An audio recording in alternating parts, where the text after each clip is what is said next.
welcome and welcome to the stream. I'm Leona Theodosia, and today we are playing the Great Ace Attorney Chronicles. Whee! I'm being silly. Okay. Sorry, I'm a bit frazzled. I was kind of rushing around. I'm like, do I have everything? Oops. There's Macy's. Okay, so first off, this might be very well the last Great Ace Attorney stream we do, mostly because we might get it finished today. Might being the important word. We might not. There's a good chance. At the very least, it's the second to the last episode, bare minimum. I doubt we have enough for another stream. Yeah. So, you know, actually, I'm gonna change something. Where is it? Hold on. You guys won't see it, but I will. I think I need to do some background settings, but I just noticed. It's working fine before, but now I'm like, you know what? Never mind. I'll just deal with it. I'll just deal with it. Okay, let's actually... Let me double check, make sure things are doing good, because I was having a bit of difficulties with some things, which was also not helping. But okay, yeah, we look good. Okay. Dude. I get to be in my 3.0 for Great Ace Attorney! Woo!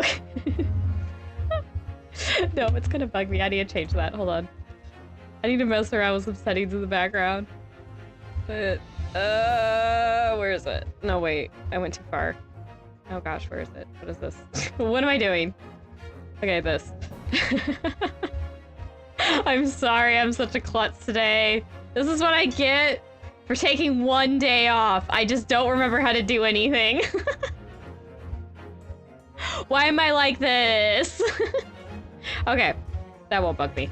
All right, so third part of the trial. Very well, the last part. Also, hello, Margaret. Welcome. I need to move the chat box, don't I? Just look over and that needs to be moved. It needs to be up here. So chat needs to be moved up, or else you can't read it. Oh, you know, did I ever...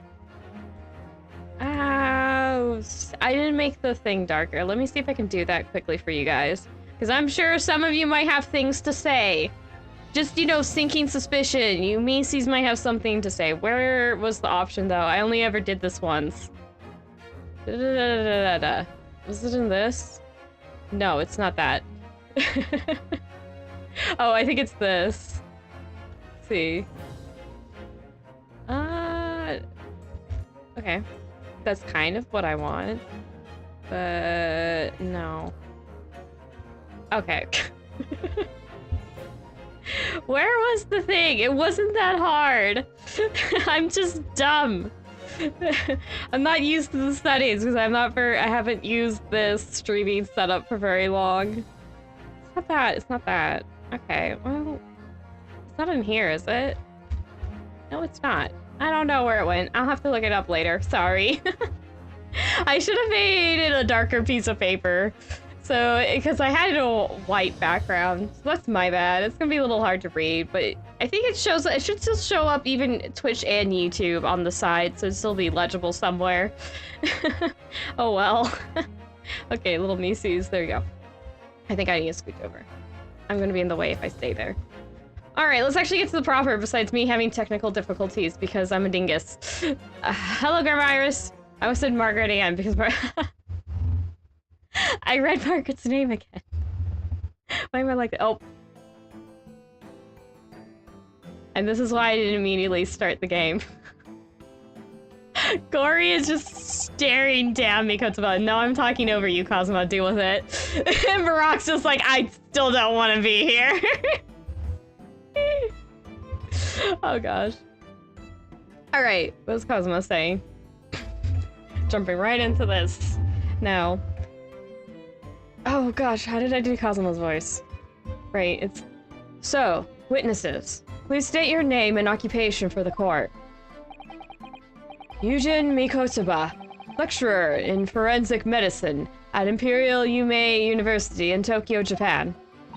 Also, I realized if Mikoto's voice is different again, that's fine. I don't really have a set voice for him. I kind of do whatever voice doesn't sound like anybody else's voice that's speaking. Okay, here's Gory. She's just intently. Why are you staring at Mikoto so much, Gory? Do you have something to tell us, girly? Oh, you know what I should do? I'm playing a video game. I have game. And Professor Mikoto, the young lady beside you is... this... this is Dr. Marina Gore, Scotland Yard's practicing coroner, the daughter of Dr. Sith, I understand. Yes, Dr. Sith. I'm afraid I can't tell you why she's here. She just appeared.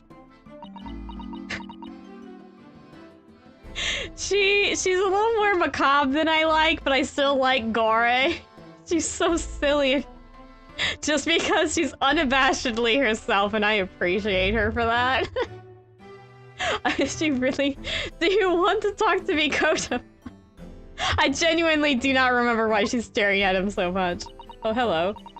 You summoned this strange Japanese man as a witness to that autopsy. But you don't summon Mama. That makes no sense. She was there too. That's about the size of it. I've had her eyes boring into the side of my cheek consistently, whilst I was in the antechamber too.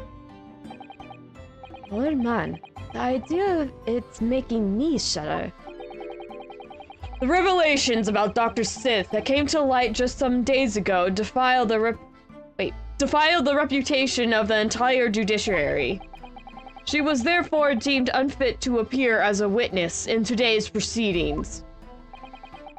The Ministry of Justice's decision on that is final. Oh, right. Oh, I forgot to mention it. I'm a little sleepy today, so Van Zeke's voice is gonna make me yawn a whole bunch. I will do my best for you, Mises, but I make no promises. I can't fight against that. Okay. Van Zeke's voice. Well, we wouldn't want any more perjury to be committed, would we? Oh, mask goes on. The Ministry of Justice. Some questionable strings are being pulled, I think. Very much so, Ryunosuke, given that we named him as our mastermind. I don't like you. I never did. I never got proven incorrect. At this point, I could be free about that. Because if you're this far in and don't realize it's actually Maelstrom, I'm just gonna kind of stare at you going, did you just click on this video? This is the last one. Possibly. Why are you here? I'm sorry, no offense. Go watch the other ones first. I remember you, Dr. Mikotoba, but I certainly never expected to be meeting you under these circumstances, which is probably why he's still alive. Yes, it's been a while. It's been a long while, Lord Strongheart. The prosecution understands that you were a visiting student of forensic science in London until 10 years ago. That's right. I studied under Dr. Wilson at St. Sinners. So you were present at the autopsy of my brother, Lord Clint Van Zeeks. I was, yes. I assisted Dr. Wilson with the entire procedure.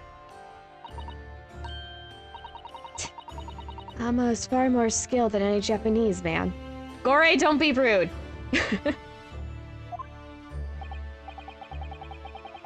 Well, Dr. Wilson asked me to be his primary assistant on that occasion. And this autopsy report, that was actually penned by you, I believe.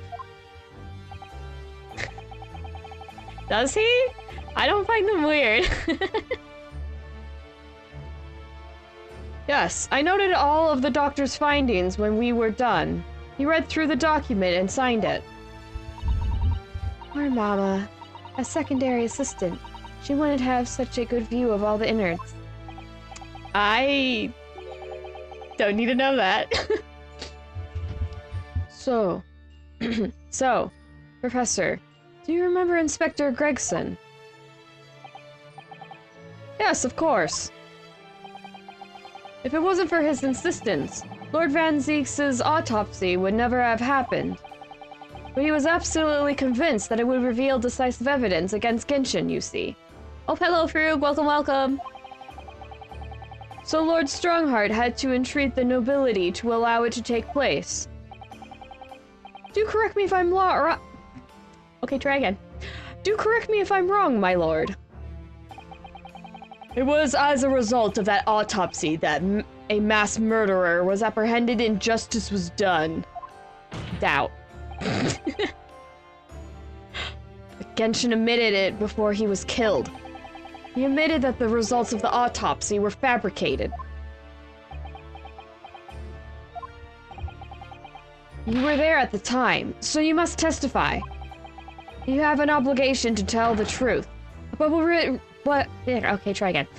You have an obligation to tell the truth about what really went on. Absolutely. That's precisely why I'm here. And that's why I'm here too. Oh, Gory's on our side. Again, I like her. She's also she does not like the fact that she doesn't like truth being withheld either. She was rather miffed that she had to not she wasn't able to put that date. Cosmo has a vote. Does he? You're just making all the comments that are confusing me today. That's not hard to do. Very well then. You will give your formal testimony now, witnesses. But before you begin, a word of warning. Oh. You will state truthfully and accurately what you saw and what you heard at the time. I wouldn't dream of doing otherwise, my lord.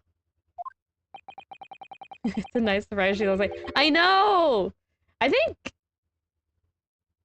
pretty much everyone going forward is just stating what they saw. I think the only one we gotta watch out for is Strongheart. I think that's kind of why they have it. But pretty much everyone on the witness stand, I think, going forward is gonna be on our side. Because we're fighting against this a-hole. You pardon my censored language. I don't like him. You, sir, are a jerk. And that is as nice as a thing I can say on here without having to get censored. Mostly because of YouTube. I am dual casting, in case anyone didn't know that. The moment your testimony verges on supposition. Okay. The moment your testimony verges on supposition, I will expel you from my courtroom. And this is why everyone has to be on our side, because this guy sure isn't. I would want to try to bite him, not going to lie. This is why I have fingy fangs. Ah. They're for biting jerks. Remember that. What about if I bit you? Like, on the arm? I don't like him. He puts me in a bad mood. I'm giggling, but it's deliciously. Not really. Autopsy of Clint Van Zeeks. From my own observations, I couldn't say there was any indication of the autopsy results having been fabricated. Death resulted from a wound made by a Western-style sword, transfixing the heart. That I found a little strange. There were no other signs of eternal injury, nothing questionable at all. It was just that beautiful but dangerous piece of evidence removed from the man's stomach. Presumed to have been swallowed by the victim as a way of Oh gosh, this is hard for me to say. Hold on. Humorously?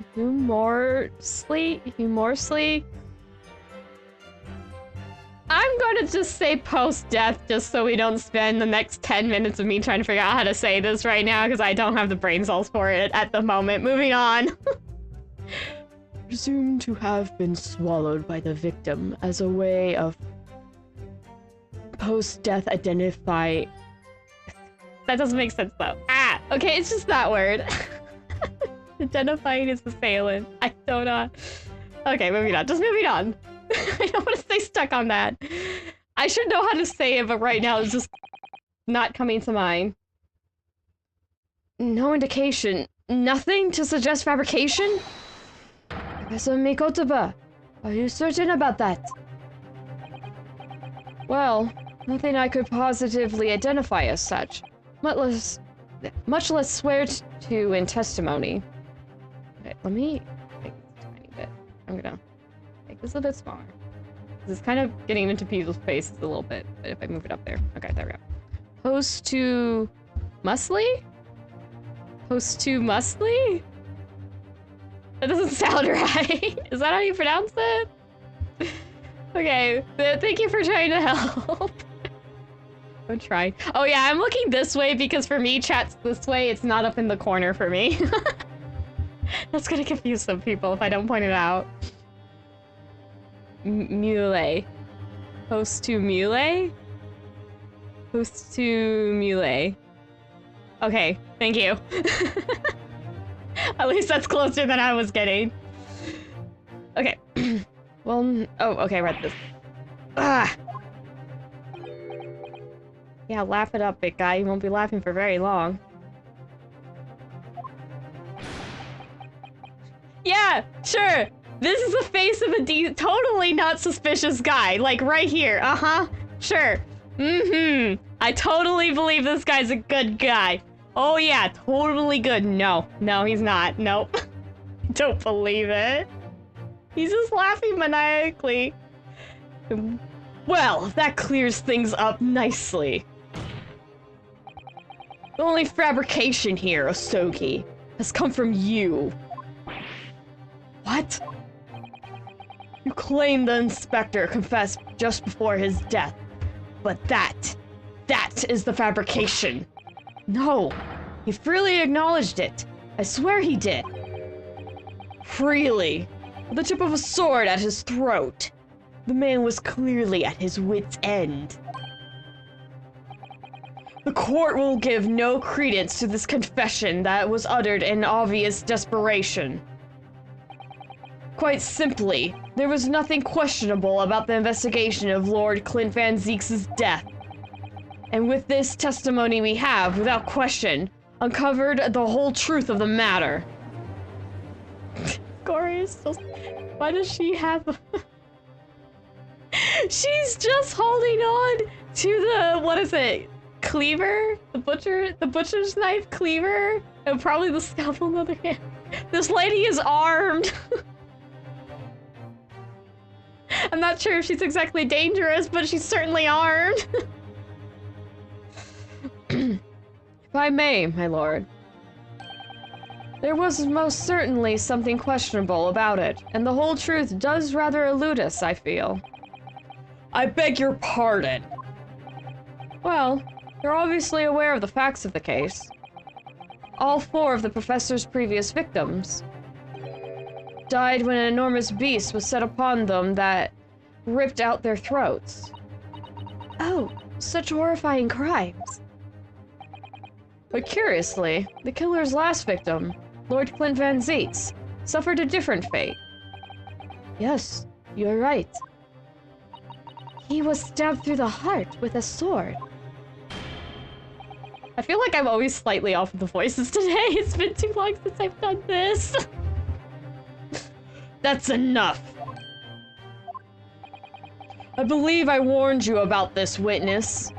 A promise to curtail your testimony as soon as it entered the realms of supposition or speculation. Very well, my lord. In that case, the defense will pursue a conclusion to this during the cross-examination. What? I have the right to cross-examine every witness after testimony. And I fully intend to exercise that right. Ryunosuke, I'm afraid that even the presiding judge has no authority to contrive the letter of the law. As I'm sure every member of the judiciary present in the galley would agree. Huh. I don't like it. We'll get it, stick it to you yet. Patsu Muesli? Patsu Muesli? I don't know if this is getting better or worse. Very well. You may begin, counsel. However, the moment your argument strays from the established facts, I will not hesitate to bring the cross-examination to an end. Proceed with caution. Yes, my lord.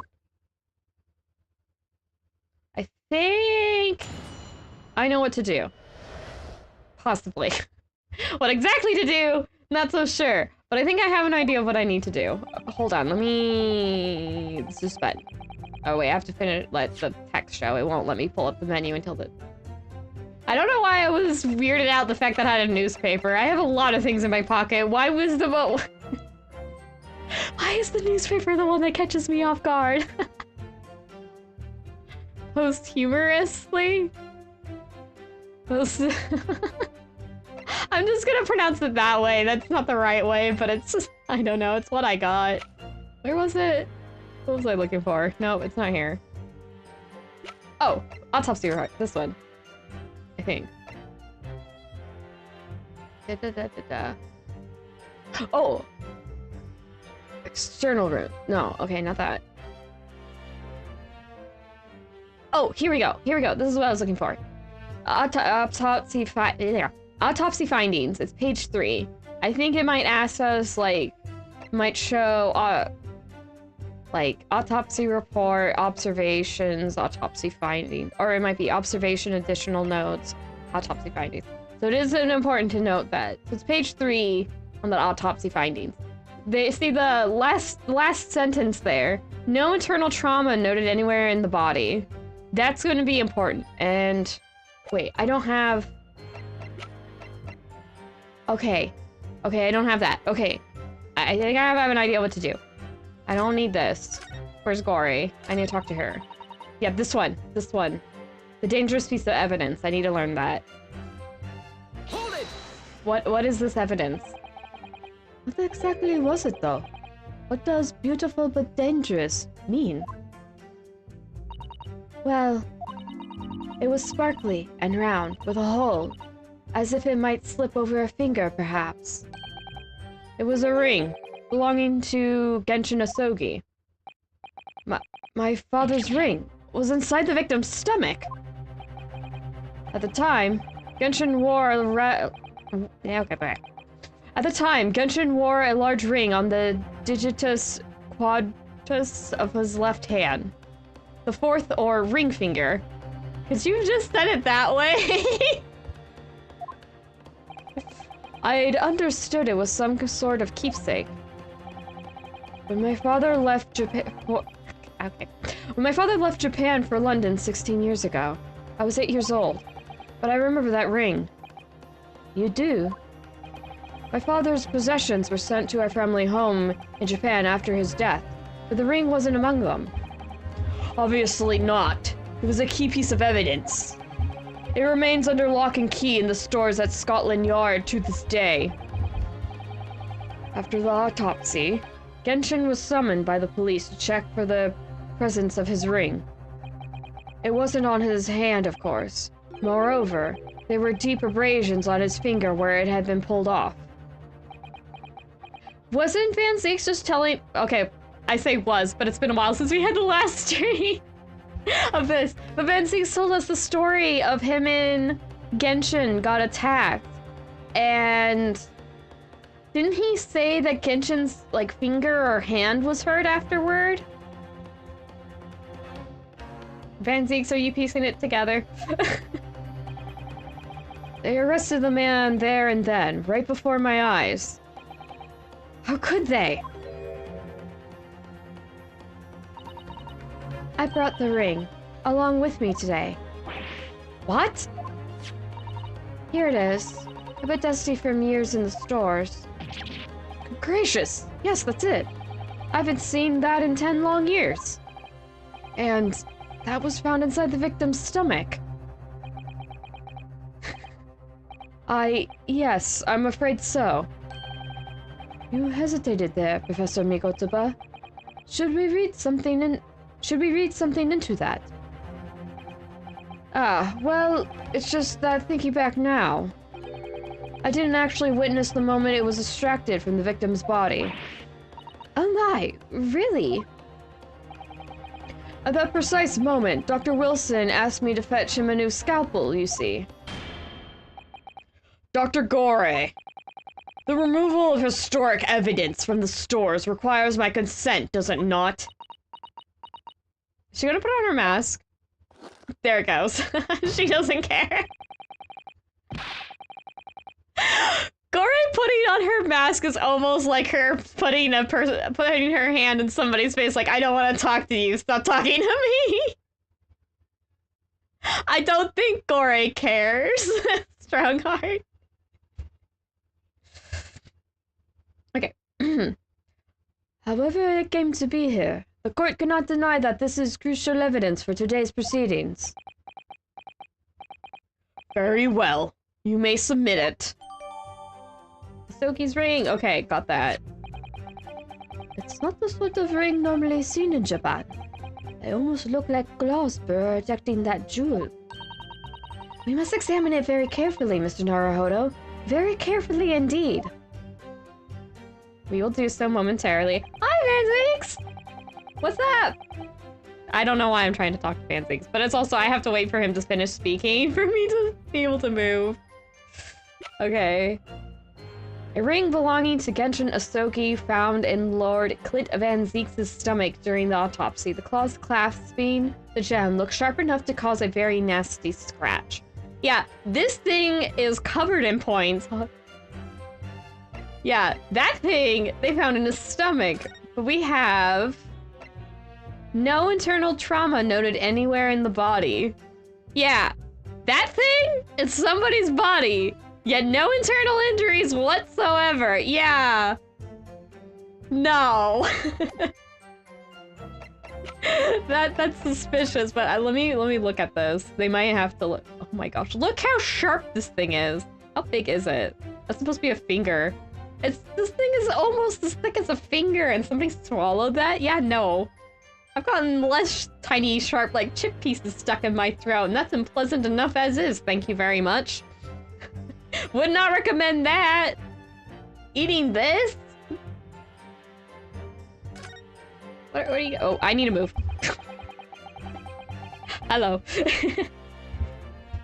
These fat claws are doing a good job of protecting the equally fat gemstone in the middle of this ring. I feel weird holding this. I'm gonna put it down. Yes, and if you were clumsy, you could give yourself a rather nasty cut on them, I should think. Did Genshin get this just because it was sharp and pointy and you could backhand somebody and cut them with it? This thing's deadly. Ow! Now my finger's bleeding. The claws really are sharp. Oh my, that was very quick clumsiness, Mr. Naruhodo. Even for you. I think it would be a hard thing to swallow. Yeah, let alone not hurt yourself on it. Ugh. What makes such a dangerous ring? Somebody who wants to stab somebody, I guess. I have no idea. You couldn't swallow it without doing yourself some fairly serious damage, surely. A sticky mochi bun of about that size would go down much better, with some bean paste in the middle. Someone as clumsy as me would probably manage to choke on it somehow. Oh, poor Ryunosuke. Okay, I don't think that updated. But okay, I think what we need now. I'm gonna take this back up. I just feel weird holding it when I'm in between Naruhodo and Susato. I'm like, puts it down. Okay. Nope, sorry, I'm ignoring you, Bear Barak. Okay, it's not this one. There are no other signs of internal injury, nothing questionable at all. Yeah, that first part is correct. The second part, I have some questions. I'm gonna save it just in case, because I don't need to hear Lord Strongheart. I'd rather reload than hear Lord Strongheart yap about his stupid penalty victory thing. Okay, I accidentally hit the wrong button. I'll just save again. Yeah, okay, I think I just need to present the ring here. Thankfully, it's at the end of the evidence list, so I can just do this. The court has heard that the ring was extracted from the victim's stomach, but you didn't actually see it being removed, did you, Professor Mikotoba? That's right. As I said in my testimony before, at that moment, I was fetching a replacement scalpel that Dr. Wilson had requested. In other words, you can neither confirm nor deny whether this ring, in fact, really came from the victim's stomach or not. What are you suggesting, counsel? Gory looks like an automaton? Yeah, she does. I think that's kind of the point. She's supposed to look stiff. Actually, I think she's supposed to look not alive. I think that's kind of the joke. She's a coroner that looks like she could fit in with the body. I say joke, but I think... I don't know if you... I don't think that would be considered a joke. Anyway. I think that's what it's alluding to, at least. But the ring... Okay. Stronghair was just saying... Okay, Stronghair was just asking what he was alluding to. That the ring was never in the victim's stomach to begin with. It's entirely feasible that Dr. Wilson fabricated that detail about the autopsy. What are you saying? That Dr. Wilson? That Dr. Wilson was in possession of the... Okay. That Dr. Wilson was in possession of the ring in advance, after it was somehow stolen from Mr. Osogi. And he produced it during the procedure, pretending to have found it there and then, in the victim's stomach. Objection! Hi. Supposition at best.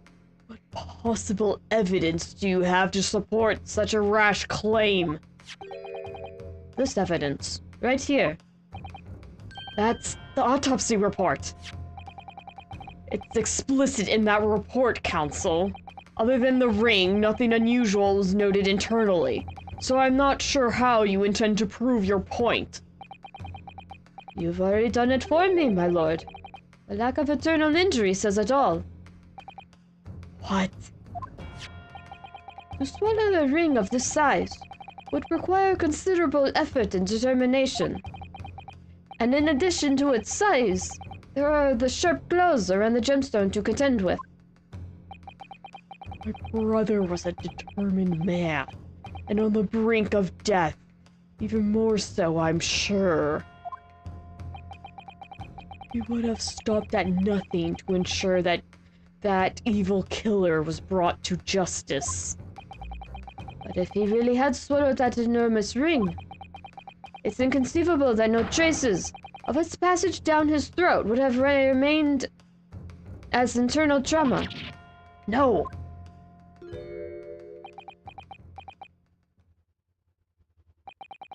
And there you've arrived at the sticking point. That's precisely why I had my doubts about the findings myself 10 years ago. Then why didn't you say something at that time? I did. I still remember the conversation I had with Dr. Wilson in the laboratory that day. Look at this! Now, this is a very curious thing to find in a man's stomach, wouldn't you say? But isn't that rather peculiar, Dr. Wilson? What's that now, Mikotoba? Well, if you swallow a ring of that size, with those sharp metal claws that it has, surely you expect to see damage to the throat and esophagus, torn mucous membranes at the very least. Dr. Mikotoba, may I remind you that I have vastly more experience than you. I'm terribly sorry. I can think of plenty of ways to explain why no injuries would be seen. No, let's say this. The victim would appear to have ingested the item as evidence to identify his assailant. Go ahead, write it down. So I was right. Dr. Wilson deliberately fabricated the results of the autopsy to implicate my father. I'm disappointed, counsel. That argument is nothing more than speculation. What? Dr. Wilson was Britain's leading authority on forensic science and autopsy work. There is no scientific basis on which to doubt the man's expert opinion. Pardon the interruption, my lord, but damage to the mucous membranes of the throat is easily identified even in living subjects. Using a device called an endoscope, recently demonstrated in practical use in France. I want one. The government can pay. I don't think so, Dr. Gore. Rest assured that your removal of evidence from the stores without permission will not go unpunished.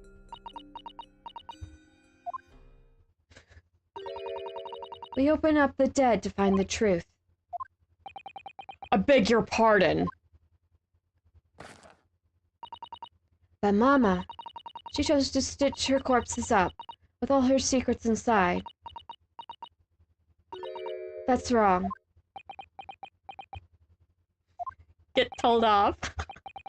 Dr. Gore, it's looking as though she's chosen to walk a different path to her mama. How old is she? Van Zeeks has a glass. Hi. Are you gonna break it? There it goes. Yes. The ring. What about the ring? I just remembered something. An earlier incident. What incident? The one I recounted to you before. About a memory I have.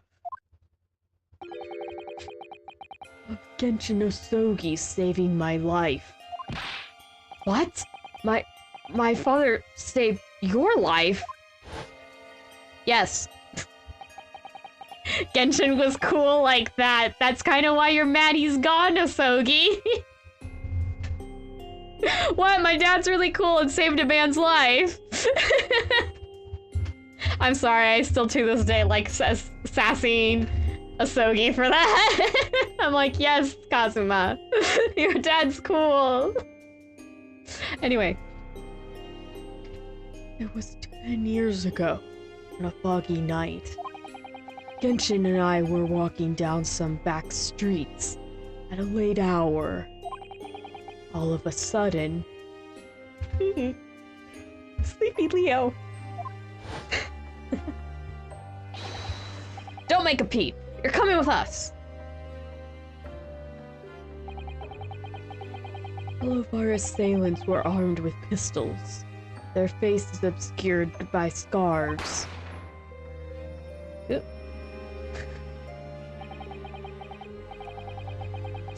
Come on, Iris. Next thing I knew, there was silence all around. Genshin lay on the cobbled street. Blood was seeping from his left hand. He shielded me.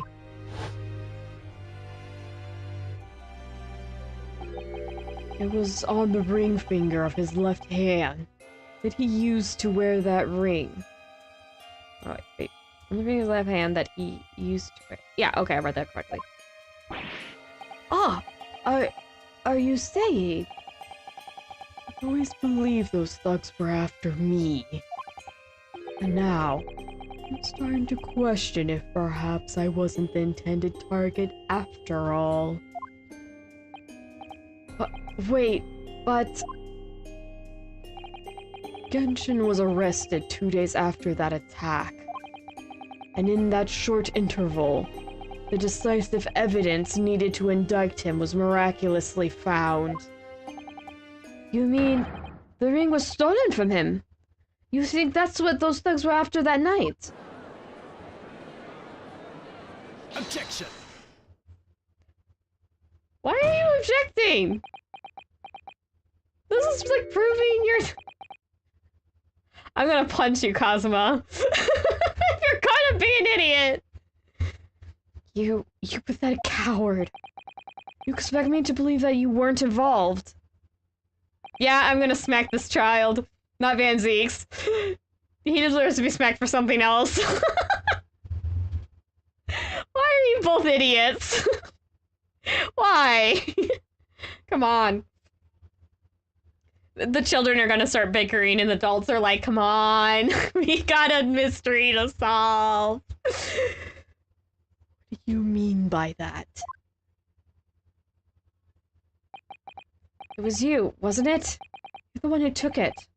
You stole my father's ring. You set the whole thing up so you could paint him as a mass murderer. Thank you for shutting the stupid child up. Kazuma. Open your eyes. Ryunosuke. You must know deep down. The truth can be completely obscured, even when your judgment is only slightly clouded. But at the moment, you seem to be floundering through a dense fog. Is that why you were so insistent I should be present in this trial? See you like this?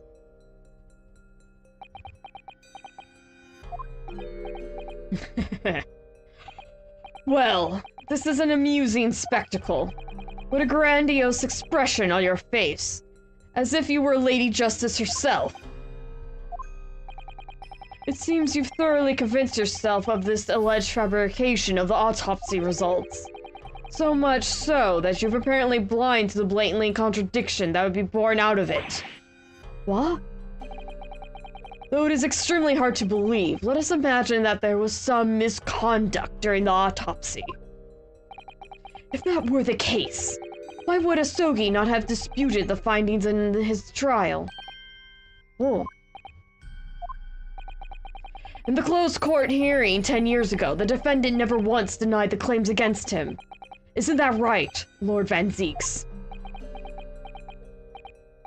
Yes, it is indeed correct. On hearing the verdict of guilty, he merely closed his eyes and quietly accepted the judgment. The actions of a man who has accepted the responsibility for his deeds and is resigned to his fate. But then... Oh my, that is very strange. And Mr. Asogi did nothing to oppose the charges against him, then.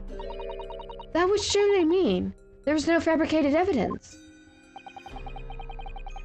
An obvious conclusion at which you should have arrived many minutes ago, Prosecutor Asogi. I was getting to Van Zeeks' voice there, apologies. Your twisted loyalty and clouded judgment are hampering your ability for logical thought. Ugh. Kenshin Asogi's silence at his hearing can only mean one thing. There was no fabrication of evidence during the autopsy of his final victim 10 years ago. Ew. That got Ryunosuke. Okay. But if that autopsy was all above board, there would be nothing to stop Lord Strongheart bringing this trial to an immediate conclusion. Objection. Yep. That was definitely Asogi's voice. I'm getting a drink. Wait. I'm getting a drink. Cup. I know it doesn't match up very well, but whatever. Ah. Oh, wait. Go away. Why? Oh. I'm clumsy. Seriously, doing all their voices is a little hard on my throat. Thank you, Ryunosuke. If it wasn't for your frank words just now, this trial may very well have ended prematurely. Kazuma? What's this latest absurdity, Counsel? My lord, your reasoning is perfectly sound, but for one giant hole. I beg your pardon. You claim my father's silence was due to the fact that there was no fabricated evidence. But there's another possible explanation. You've overlooked the possibility that he had a reason for maintaining that silence. Objection.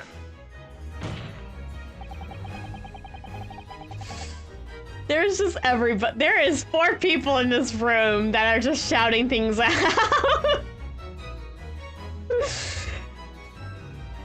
silence that would lead him to being convicted and sent to his death. The autopsy results were an invitation. There's no conceivable reason why the man... Wait. Invention. Excuse me, I got that.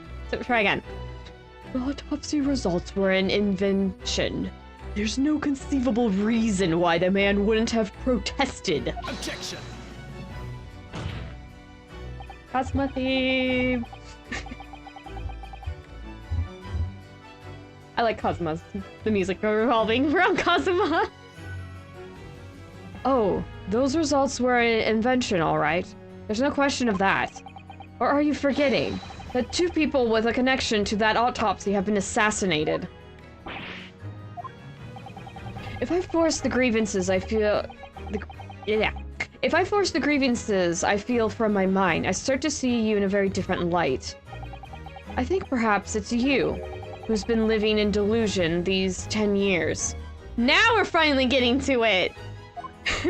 Stop being an idiot, Kazuma. Me? Kazuma-sama has created one last chance for us here, Mr. Naruhodo. If we could only show there was a reason for his father's silence in his trial. A reason why the man would have said nothing, even though he was innocent. Would have been part of some negotiation, perhaps. Okay. No. Yeah, that's what I'm thinking about. Do I have it? There's nothing on this. Okay, no, that's just a close-up. Hey, I gotta listen to the music as we go through the evidence. Yay! Okay, this is the perfect time to look for evidence where we got the epic music going on in the background. Okay, what? I think what do I have?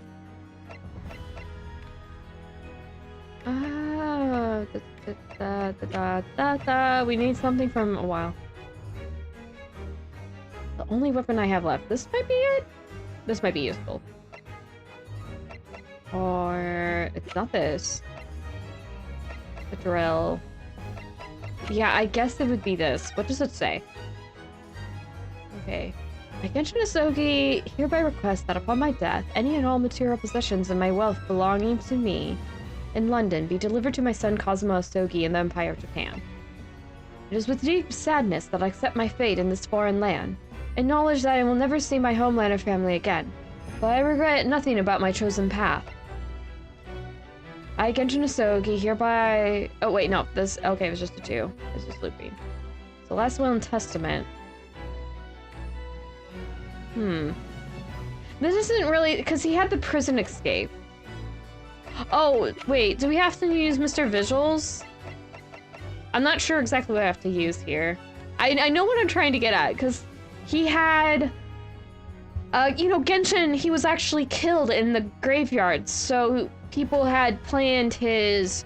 even if he was convicted, they had already they would have had to already have plans in motion to get him in that graveyard still alive and all that. I just don't know which evidence to do that, because we had more of that later. Dismissal notice. Harsh reprimand, Mr. Okay, what is this? Benefits are fully revoked. Aiding and abetting the escape from this prison of convict, well, Genshin Asogi, just prior to his execution. So I might... oh, this has Prisoner Governor Bailey Caden. Ooh, if we show this, we might be able to get Caden in here. Okay, that might be what we need to show. I'm gonna save it though, because again, honestly, I don't think it loading or getting a punishment takes... it should take a short amount of time. I just don't want to hear Strongheart gloat. Like, screw this guy. I don't like him. Okay. Enough rhetoric. The court must be shown evidence. What proof do you have that possibly could explain Ozogi's silence in court? I think it might be this or the papers, but I gotta try this first. Take that! It's true that Genshin Osogi's silence during his trial resulted in his conviction, but that didn't actually lead to his execution. On the contrary, it led to his escape. An escape that was only possible because he had been sentenced to death. Yeah, I was right. Although I find it hard to believe my father would have negotiated in that way. The defense is correct. A fake execution, falsification of a death certificate, and a jailbreak inside a coffin. Clearly such an elaborate plan couldn't have been carried out by my father alone. He must have had the help of a collaborator from the judiciary. I have here the dismissal notice of the chief warder, who was working in the prison at the time. The notes read, there are indications that the jailbreak was in planning prior to the inmate's incarceration. In other words, there were suggestions of some sort of negotiation between Mr. Asogi and the British government. Well, strong heart. Yeah, not a word. That's what I thought, bucko. In exchange for his silence in court, he was giving an assurance that he would be broken out of prison. Yes, with that sort of clandestine agreement in place, I can imagine he would have kept very quiet. I would go further than that, in fact. I would say that the elaborate jailbreak of Mr. Asogi can be explained in no other way. No, I'm not reading that. First fabricated evidence. A nailed jailbreak conspiracy. Weren't you trying to get people in trouble for this a little while ago, Strongheart? Don't go saying that's a lie. I will personally come into the video game world and smack you. Of course, because it's all intimately linked. The prosecution wishes to summon new witnesses to the stand. Witnesses? People who can testify about the jailbreak that took place 10 years ago. Ah! Governor Caden? And the poor chief warder of the prison. I won't allow this trial to turn into a farce. Summon the governor of the prison after all these years. Oh, there won't be any trouble, my lord. What? Father? My dear friend may appear a little bridle-padded at times, but I can assure you he's extremely thorough. He wired both Barclay and the local prison earlier, asking Governor Caden and Mr. Vigil to attend the Old Bailey as a matter of extreme urgency. Mr. Shlums did that? Look how pleased Susato is. She's like, yeah, that's Mr. Shlums. Let's go. Are you telling me that? Both men are, unless I'm much mistaken. Waiting just outside the courtroom at this very moment. Mikotobo's looking very pleased himself. The Makotobos are very pleased at this turn of events. What are you gonna say there, Strongheart? My lord, you must permit this trial to proceed as you declared at its outset. You promised that we would stop at nothing to uncover the whole truth behind these disturbing findings. I told you were gonna eat those words. Very well. Bring in the witnesses. Make no mistake, I too would like nothing more than to lay this business to rest once and for all. Oh, I'm sure you would. Just not in the way we want to. Let's go. Let's go. Hello. I just realized they both have vertically striped patterning. Caden and Mr. Vigil on their clothing, and they worked at a prison, so it's like prison bars. I just noticed that. I bet that was intentional, knowing the Ace Attorney people. They do little details like that. Will the new witnesses state their names and occupations for the court, please? I, Barely Caden, Governor of Barclay Prison. I wasn't expecting him to do that! Okay, what did he say? Everyone calls me Gossip. I sell jaunty little tidbits to passerby. Your other personality, if you don't mind. Oh, I do beg your pardon, of course. Mr. Mitchell, are you okay? Are you okay, sir? My name is Daily Vigil. I used to be the chief warder at Barclay Prison. The reason you've been summoned here to court today is to testify about the jailbreak of the so-called professor 10 years ago. Losh! Professor! We've already been through all this before, a decade ago. And the conclusion was that there wasn't anything untoward happened. It's hard to say. That accent's hard for me to do. A convict escaped from your prison, Governor. Only what you call nothing untoward. Ah, well... The convict's death certificate was somehow falsified after he was allegedly executed, and he escaped the prison inside his own coffin. A plan of that complexity would never have been carried out without the help of somebody of influence inside the prison. Governor Caden, I would imagine that the passage of time will afford you any protection. If it turns out that you were involved in the plot to break Mr. Asogi out of your prison, then of course, the consequences will be very serious. In all likelihood, a capital punishment. Gods, hold on there, laddie. Witness, Governor Caden. Aye, sir. You have a critical role to play in the public safety of our country. A great responsibility to shoulder. The significance of your testimony in court cannot be understated.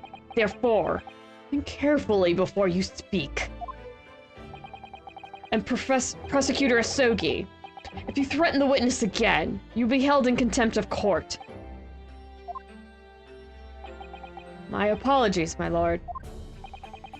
There's no disputing the fact that an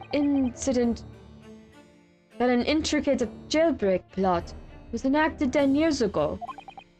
Clearly, you're both involved in some way. So you will testify before the court now and explain exactly what took place. Very well. Let the witnesses give their formal testimony. Tell the court everything you know of the plot to break Asogi out of Barclay 10 years ago. Woo-hoo. Okay, what are they gonna say? What are they going to say? Beagle, beagle, beagle. Okay. The jailbreak plot. It was the day that Japanese jock was found guilty. The directive came from the prosecutor's office. I assigned the convict to the chief warder vigil here, and put the plan into action behind the scenes. I was responsible for Asogi right up until the night of his execution, but I knew nothing of any plots. I do not ken if there were some negotiations between the convict and the prosecutor's office. All I did was carry out my duty for Her Majesty's Great British Empire. This poor man, I don't think he's a bad guy. I think he's just stuck in a hard place. I directed from the prosecutor's office. Are you saying there was a jailbreak? For crying out loud. Are you saying that there was the jailbreak plot? Aye, that's right. Who sent it? Who authorized that plan? I don't ken that. Was it like no? I say kin, but I don't know if that's the proper way of pronouncing that, but I don't know every accent in the world, I'm sorry. You're saying you don't know? Yes, I am. I am saying I don't know every accent in the world. That really fit together. That wasn't on purpose. Oh, funny. Funny, though. Happy accident. Anyway. Listen, there wasn't a thing about the prosecutor case that wasn't unusual in some way. I didn't ask any questions. I just did what I was told to do. More than that, I could not tell ya. I see. The jailbreak plan originated from the prosecutor's office. Then one thing is very clear. As suspected, there were clandestine dealings going on between Mr. Asogi and that office. The jailbreak was promised in exchange for Mr. Asogi admitting to crimes he didn't commit.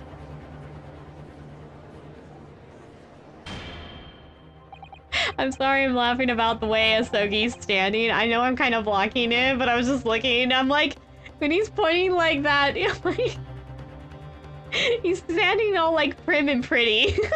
It's just making me giggle. I wasn't expecting him to stand like that. Okay. That, counsel, is nothing more than speculation on your part. So, let me ask the defense. Oh, yes, my lord. We have to see how these witnesses have any more pertinent information here. Do you intend to assert your right to a cross-examination? Absolutely. I have no intention of squandering a single opportunity, my lord. It seems all you Japanese are... Oh, wait. It seems all you Japanese are fiercely tenacious. Indeed. They live on a small island nation. They kind of have to be. There's a lot of people on that island and not a lot of resources for some things. Not to say there isn't any enough, but, you know, like, a lot of people who live on an island are very resourceful and tenacious. I mean, it's an island. This kind of goes with it. I can name a few other kinds of groups of people who are like that to live on an island nation. But that's neither here nor there at the moment. But moving on. Very well. Proceed, counsel. Hi. Hello. Jailbreak bot. Okay. What do I want to poke at? Found guilty, directive, convict, chief warlord here. Oh, you know, we might have to... but Visual doesn't know much. We might have to press more on Visual because Caden might not reveal anything. Or, wait. We might need to press on Caden because Visual will say something, so there's not... That actually sounds more likely. So, we're gonna have to press on things. But how many... Negotiations... Okay, I'm gonna try to press on Caden stuff. Let's start from the beginning, though, because I'm not sure which one's going to have it. Okay. Hold it! Let's see. And you say you don't know who actually issued the directive? Aye, that's right. All I can be sure of is that it was official. But if it was from the prosecutor's office, it narrows down who could have issued it straight away. And it wasn't me. I cannot even say with certainty that it did originate from the prosecutor's office. What? There's no telling where it started. There's a fair chance it came from higher up the ladder. Basically, I cannot give you any indication of who was behind it. You can't be serious. All we can say for sure is that the order must have come from somebody in authority, I suppose. The likes of us on the ground, as it were, do not bother with idle speculation. We just get the job done. Okay, not there. Huh. Wait, maybe it's the later ones. Let's try, because he... Negotiations... Maybe this one. We'll go back to the second one if this doesn't lead to any. I just had a thought. But you already acknowledged that the orders came from the prosecutor's office to arrange for the man's escape. There must have been some sort of negotiation. Its only explanation. Aye, well, be that as it may, I don't know and nothing about that. The witness stand is no place for telling what you don't know for sure. I know that much, I do. Then I presume you also know this. Not telling what you do know is a criminal offense. So you were just following orders, is that it? I'm afraid I won't absolve you of guilt here. A man was still killed illegally, even if he was a condemned criminal. You may very well be found complicit in murder, Governor. Both of the boys are not letting up. So, what's it's to be, is it? Even with the threat of conviction, you won't break your silence.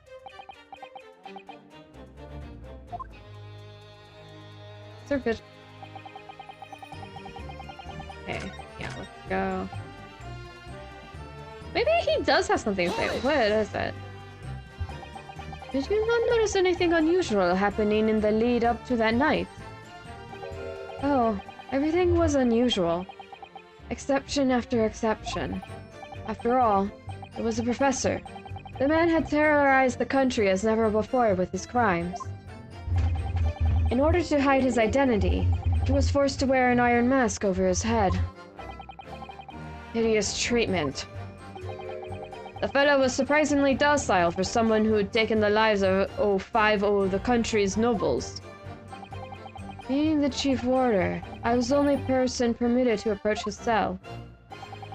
I can still hardly believe that I was duped by my own country. I believe you just jumped from the window of the governor's office when the jailbreak was blamed on you, didn't you? Visual. I cannot apologize enough. No, Governor. I don't believe you can. It won't change what's happened. You've done some bad, sir. I don't think you're a bad person. I just think you've made some bad decisions. What else can you tell us about the situation, Governor Caden? Okay, maybe it is the second one. I've just been doing everything but that. Oops. Okay. Did we do this one? I don't know why his last one... Maybe we just have to press on everything. It might be one of those instances. So, Mr. Visual, you didn't know anything about it at all? That's right. My only role in the scheme was as a scapegoat. That's right, isn't it, Governor? Bad. Some poor beggar had to take the rap for it. Very bad. Poor Vigil. Alright then. Who else did know about the plan? I've no the first idea, laddie. That's a weird... Odd. That's because of the accent, I'm assuming, but that's so weird. That sounds weird. Anyway, moving on. My part in the whole business was basically just dealing with the aftermath. But I wouldn't be surprised if there are other folk in the prison service who've been given similar orders. So you don't know who else was involved? Aye, that's right. All I can tell ya is that the night it actually happened, the person at the reins was Dr. Stevens. Dr. Courtney Stevens, or Dr. Sith, as she's known now. Why did I have to get caught up in such a terrible business? Poor guy. Okay, maybe it is press everything.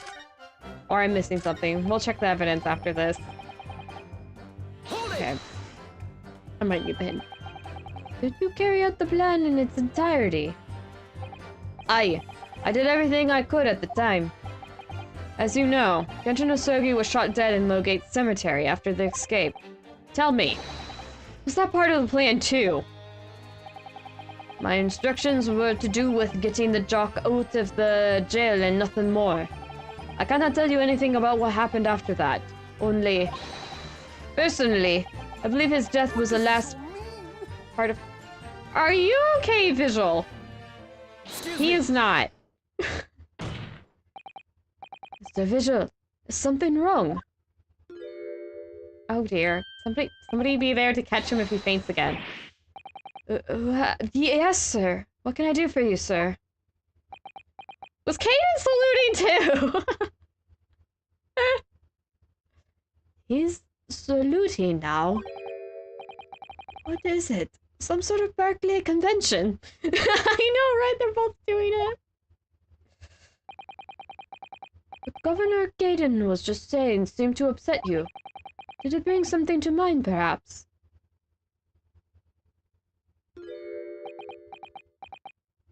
Well, spit it out, man. For the last 10 years, I've completely blotted out the memories of that time from my mind. I was betrayed by my superiors, in the name of my country. Yeah, you done goof, big time! Just as my father was betrayed, it seems.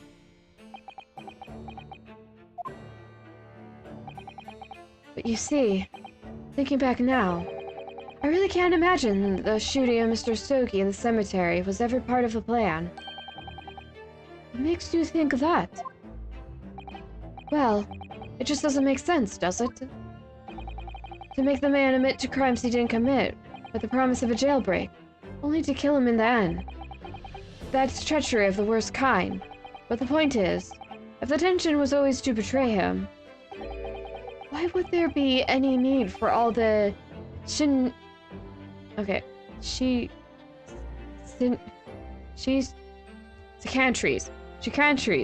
of an escape?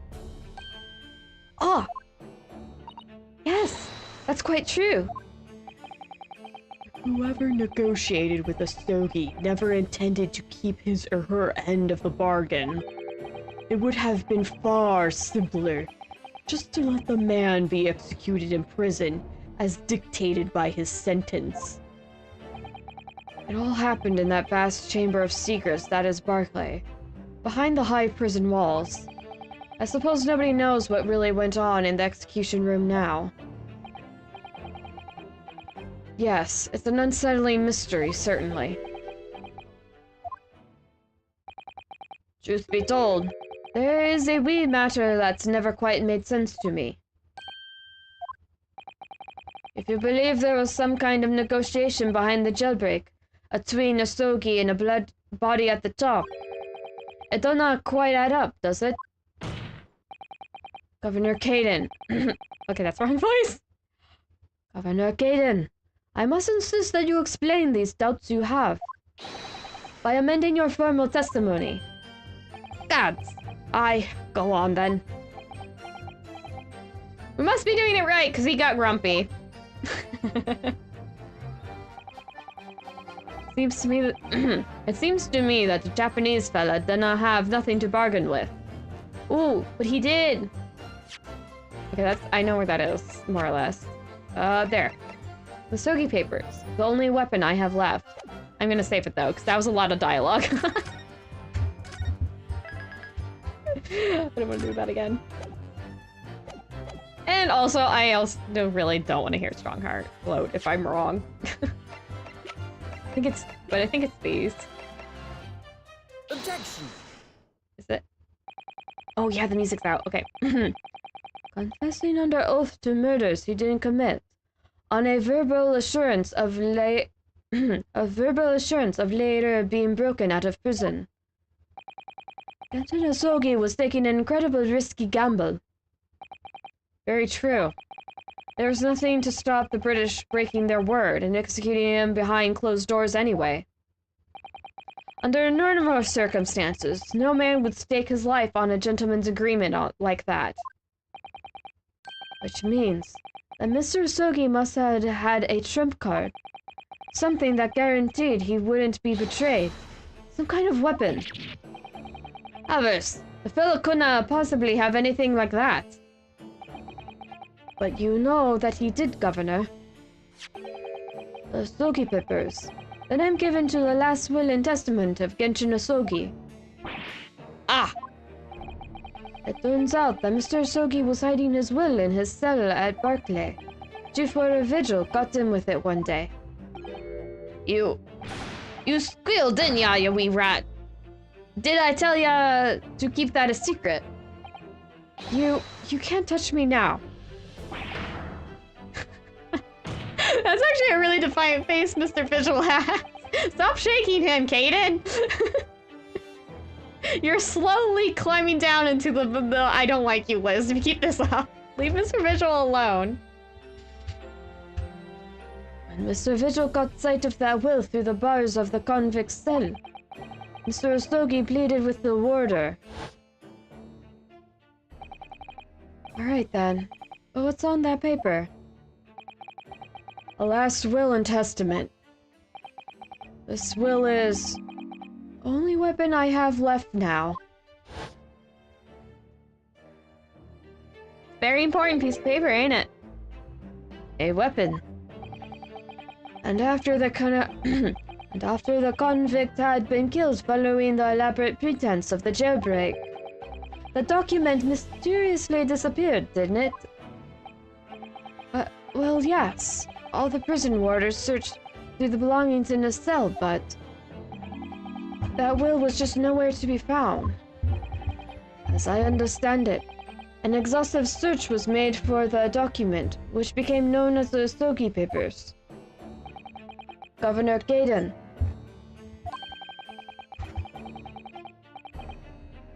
I believe you ordered your prison staff to find it at all costs, didn't you? Eh? Would I be right in saying that you knew? You knew that the so-called Usogi Papers had the potential to make great waves somehow. Jinx! What the blazes are your blathering about? The will was found, right and proper. The villa's cell where I said it would be. Please don't hurt yourself, Vigil. How can that be? Where in his cell? We all searched the place, from top to bottom. Well, you didn't do a proper job, eh, ya peely-wally galoot? You can't criticize me now. I showed it to you afore, did I know? Your lawyer? Yes, you did. I have the document here. It's written in Japanese and reads, Last Will and Testament of Genshin Usogi. Which means everything is as it should be. Not quite, my lord. You see, there's an undeniable inconsistency here. What? What inconsistency? Mr. Usogi described this document as the only weapon he had left. And yet, this will contains nothing of significance at all. Nothing that would have given the convict any leverage.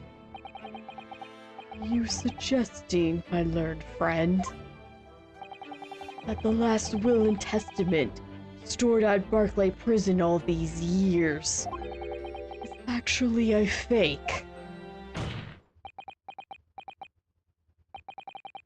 As has clearly been demonstrated already, what went on at Barclay Prison was far from above board.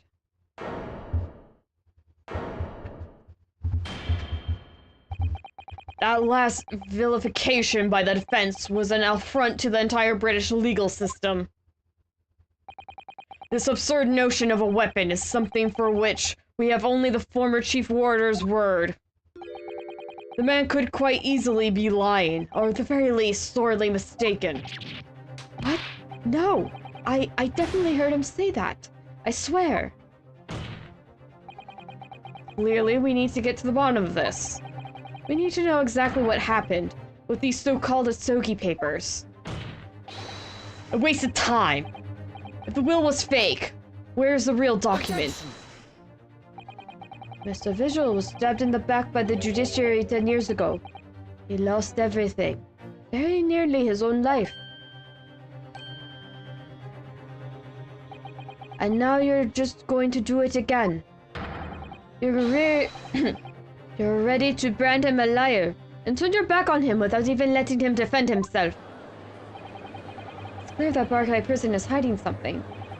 It's clear that the jailbreak was masterminded by somebody in the prosecutor's office. It's clear that some illicit negotiations took place. Is your lordship going to gloss over the obvious facts? What did you say? We should hear more from the Chief Warder. Have him testify again. The trial must go on. The man's voice must be heard. It would seem that a vocal few here are utterly blind to the truth. Very well then. Let the witness testify again. Tell the court precisely what you think you saw at the convict's last will and testament. Of the convict's last will and testament. Yes, sir. My lord. I like doing visual because he has a gentle voice. I gave him a gentle voice. It's easy on the voice. Well, my own voice. The Usogi Papers. As the warder responsible for condemned convicts, I attended to Mr. Usogi and kept watch over his cell. The night after he was found guilty in the court, he was holding something, that will in his cell. We turned the cell inside out looking for it after the execution, but to no avail. Only found out about the Usogi Papers when a directive came telling me to impound them. The document was in the folds of the fellow's robe that was left in his cell. A kimono, I think it's called. Okay. And his kimono, that's a lie. We searched every inch of the man's cell. We looked through all his clothes. It can't be true. Were you not no satisfied with calling me a liar once, eh, you wee wafflinger? Ha! There's nothing you can do about it now. You don't have any hold over me anymore. Other than the hold, you like to take on my cravat, of course. Is that what we're gonna do, is it? Are you going to give me a good shake again? Are you too scared?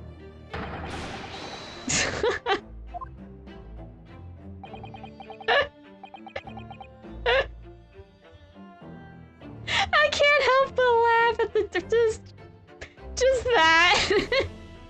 And then just Ryunosuke's face after it. He's like, "Can you please? Can you please?" Little and large. What a double act. We complied. Okay. We complied with Asogi's will as far as possible. All of his personal effects were delivered to his family home in Japan. As a courtesy to the homeland of the most notorious killer our country has ever seen. And we were much obliged. I can confirm all of my father's belongings arrived safely. Aye. You cannot deny the handwriting is that of your old man, eh?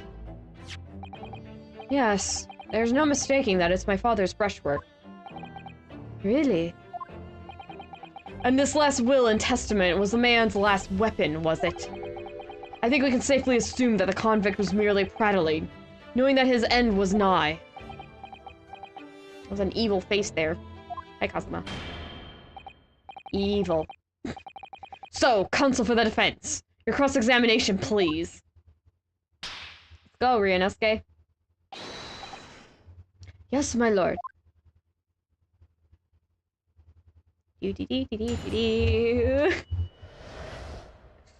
Asogi favors. Alright. Spawn confined criminal's cell. Found in court. Something that will in a cell. Return the cell inside out. Look for it. Directive. Procure the folds of the kimono. I'm not going off on that tangent again.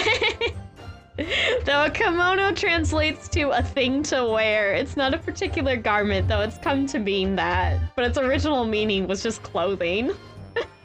That's all I'll say about it.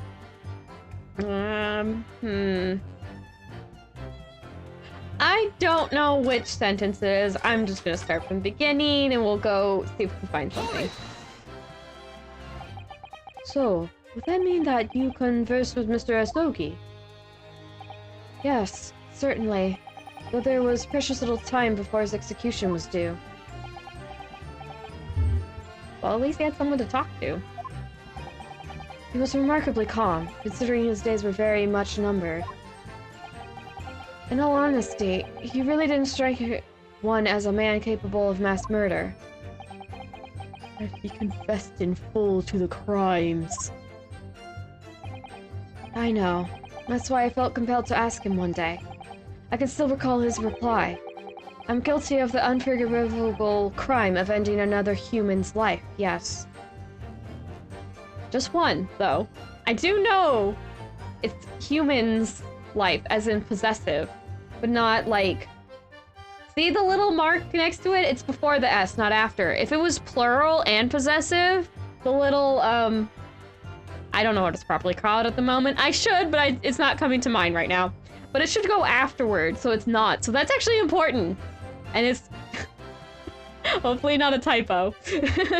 Actually, it's not a typo. We've had this dialogue a little bit before. I think they wouldn't have had it a few times. Typo a few times.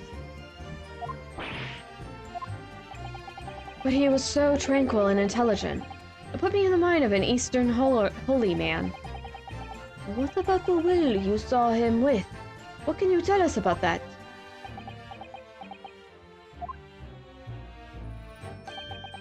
It was the beginning of all the drama. I remember it very well, yes. Every time! Don't hurt your hands, mister! This poor guy's just out of my hands.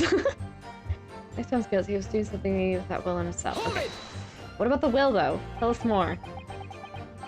And he pleaded with you not to report him, did he? Yes, that's right. And like the bambot you are, you didn't tell me. A blatant breach of trust that was. I could see that the man had a noble spirit. I found myself wanting to treat him accordingly. But according to what you just told us 2 days ago, the convict had been strictly forbidden from having any writing materials whatsoever. Yes, you're quite right. Ah, so when exactly was the will bent? That was before the man was remained in Barclay, obviously. Yes, at the prosecutor's office under for crying out loud. Yes, at the prosecutor's office under supervision of the relevant authorities. I personally instructed Asogi to make a will for the benefit of his family in his homeland. In that case, why was it found in his cell? What do you mean by that? Well, if it was penned at the prosecutor's office, you would have expected that it would remain there for safekeeping, surely. Ah! It's curious. There doesn't seem to be any obvious explanation for why it was subsequently found in the convict's cell. Look, well... The defense makes an astute point. Well, Governor.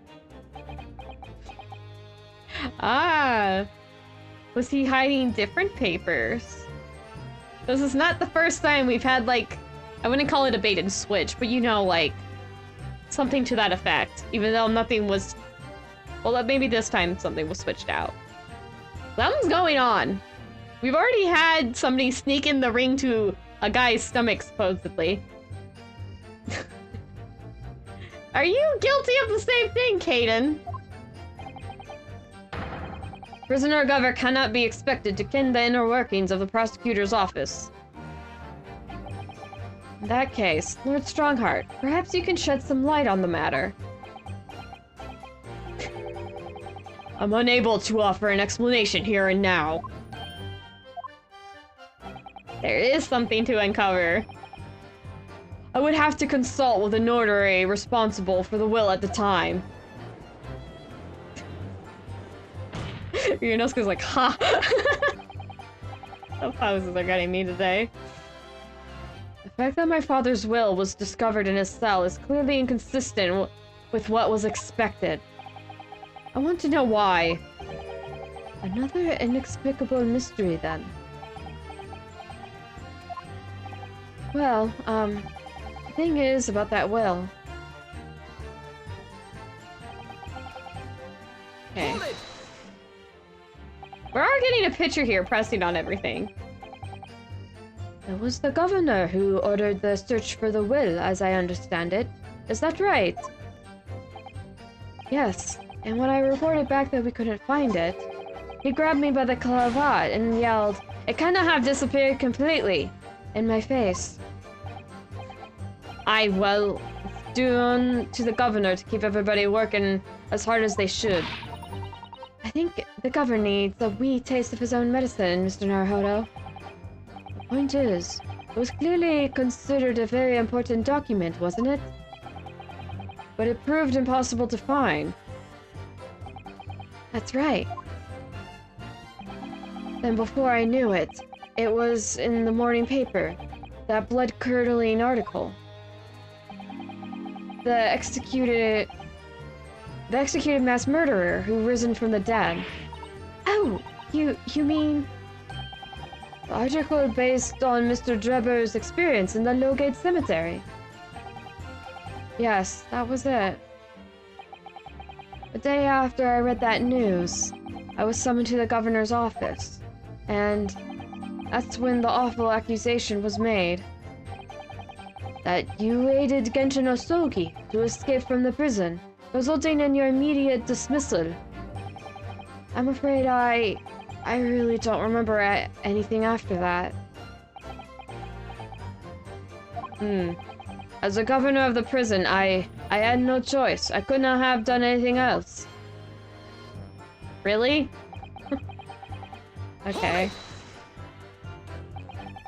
And that directive came from the same source as the one instructing you about the jailbreak. Aye. From the top levels of the prosecutor's office.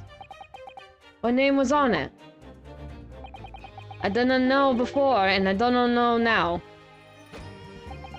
All I can tell ya is that my orders were to do everything in my power to find that document. The directive said it had to be somewhere inside the fella's cell. Document. Was that the wording? Document. Not will. Aye. That's what it said. Am I clutching at straws here? I just wonder. If it was really Genshin Osugi's last will and testament that the sender of the directive was after. Yeah, I'm getting the feeling it was something else. Continue with your testimony then, witness. Yeah, we might have to press everything. That might be what we have to do here. Okay, document was the first one. Okay, last one. And Mr. Osugi's kimono. Aye. The one he brought with him when he was locked up. Yes. He was permitted to have his personal effects with him during his incarceration, I understand. That's right. He was granted as much freedom as possible during the few days before his execution. Indeed. He had a number of items of personal significance, I remember. He was very reluctant to part with them. Some books, that kimono, his sword. His sword? Kairuma, the famous sword of the Osugi clan. It bears the soul of my family. I don't doubt it, but I wasn't really getting at that. Forget it being the soul of the clan. Could the man have had a more obvious weapon? Have some respect, Ryunosuke. Respect for silence? The warders carrying firearms at all times, and the inmates have shackles around their ankles. He could not have hurt anybody with that thing. Still, he was allowed a sword, but no writing materials. Aye. He wrote that will before he came to stay with us at Barclay, you see. Dr. Mikotaba was asked to bring the necessary Japanese writing implements to the prosecutor's office. A Suzui inkstone, black sumi ink, and some hanshi rice paper, no doubt. I was present when he wrote it, but I'm sorry to say, the letters just looked like squirming mass of jet black earthworms to me. Okay, what's up? We finally got something. But it was worth, I think, pressing everything, because it's making... I know where it's going. Are you feeling fate, Mr. Vigil? Please, somebody... Kaden, you better catch him if he faints again. I swear to everything, if you can't do that much for this poor man. Even if he's been egging you on. I mean, come on. You gotta know that you owe this guy way more than that. Mr. Vigil! Sir! It was Scarlet, sir. They're both saluting again. What? Oh! I'm terribly sorry. I didn't mean to blurt it out like that. The writing was... You mean? Because Kaden was talking about the writing. Being jet black. Oh, jeez. Seriously, somebody be there to catch him. He's already fainted once. Less swaying and more explaining would be helpful. Is it something about the testimony we just heard? Have you recalled something of importance? Something of importance? Possibly. Or possibly not. I'm unable to tell which way he's leaning, I'm afraid. My lord, the defense asks that Mr. Vigil be permitted to supplement his testimony with this possibly or possibly not important detail. Permission granted. Go ahead, Mr. Vigil. Yes, it was Scarlet. As I remembered it, the document was written in scarlet ink, but perhaps I'm mistaken. I don't think... Does it say the color? I mean, we have the picture. I guess we just present this, but I'm, again, gonna save just so I don't have to hear Strongheart if I misunderstood what I was supposed to do. Guess screw Strongheart. None of us should like Strongheart at this point. He's a jerk. Okay. Oop, gotta go around this way. Objection. No. No. It's not that. We gotta present... Maybe, oh wait, maybe we do press on this, because I know we have been having some things where we have to press on something. Then it prompts us to show evidence. Okay, let's give that a try. I think we've had it happen twice? At least. Scarlet, you say? Well, yes. I mean, I only caught a sight of it for a brief moment, of course. But even by the dim light in the cell, I remember thinking that it was an unusual color. At the very least, I'm quite sure it wasn't black. Dear. Witness! Is that really what you saw? What? Sir!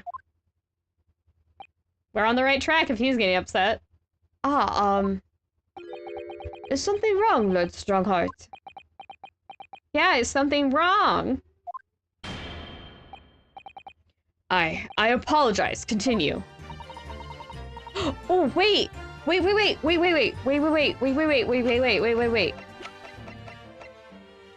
Quint's autopsy. Wasn't there a mention of red? Recent scarlet ink stains visible on the little and ring fingers of the right hand, but no document and corresponding ink was found. Clint had red ink on him. Oh, we show this! What do you make? Oh. Wait, is this? What do you make of that, Mr. Naruhodo? For Lord Strongheart to be so visibly shaken in that way. Ook, gonna have her. You can plainly see written here, and it's black as the Earl's O'Hell's waistcoat. Well, yes, you're right. Did Clint write something? Mr. Vigil, I'd like you to confirm one point with you. Did you actually see the content of the document Mr. Stogie was holding that night? Oh, well, no. I mean, there was no time. As soon as he noticed me there, he hid it behind his back. But it was definitely a will, was it? Yes, it was. That's what Mr. Stogie told me. The court need waste no further time on this matter. We have the will in question in our possession. There is nothing more to add. A will written in scarlet ink. What did Mr. Vigil really see Kazuma's father holding, I wonder? If you have an inkling, Mr. Naruhodo, you must present it to the court at once. I might. At this okay. I'm just gonna skip through this a little bit. I have an idea what to do, and this is just giving us hints. Okay, skip back.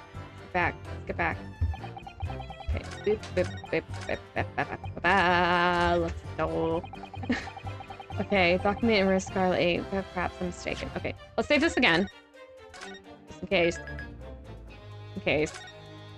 Because again, I could be wrong. I'm not perfect. I don't deem myself to be. Okay, where's the autopsy? Objection. Oh! Music cut out! Scarlet color writing. That's what you said you thought you saw, Mr. Vigil. And I believe that's exactly what you did see. What? Have this again! You've no evidence to say to that. Have a look at this report. That's my brother's autopsy report. Yes, and there's something in here that's bothered me since I first read it. It states that scarlet-colored ink stains were noted on the fingers of the victim's right hand. Yes, so it does. Scarlet ink. Now, I'm not familiar with the habits of the British aristocracy, I fairly admit. But I would hazard a guess that they don't all go around with ink stains on their fingertips, do they? Your wit is not appreciated. My brother was a well-bred and fastidious man. Should ink have sullied his fingertips, he would have cleaned them immediately. What is your point, counsel? My point is this. Whatever Lord Clint Van Zieks was writing in that unusually colored ink, it must have been directly before his death, because he died before he had the opportunity to clean his hand. What? I remember something troubled me at that time. At the scene, the lid of my brother's inkwell was opened. Clint was Wait, punctilious? Okay. Clint was punctilious about such things. It seemed unusual. No document penned in the color of the ink that was in the inkwell was ever found. So the document had disappeared. Are you suggesting that the document my father had in his hand that night in his cell was the same document that Lord Clint Van Zieks was writing moments before his death? So Clint wrote a will in red ink. And it was. If Mr. Vigil's testimony is to be believed, it can only mean that, yes. Mr. Vigil! Sir! When you spotted Mr. Osogi with a document in his cell, his precise words were as follows, were they not? Alright then, but what's on that paper? The last will and testament. This will is the only weapon I have left now.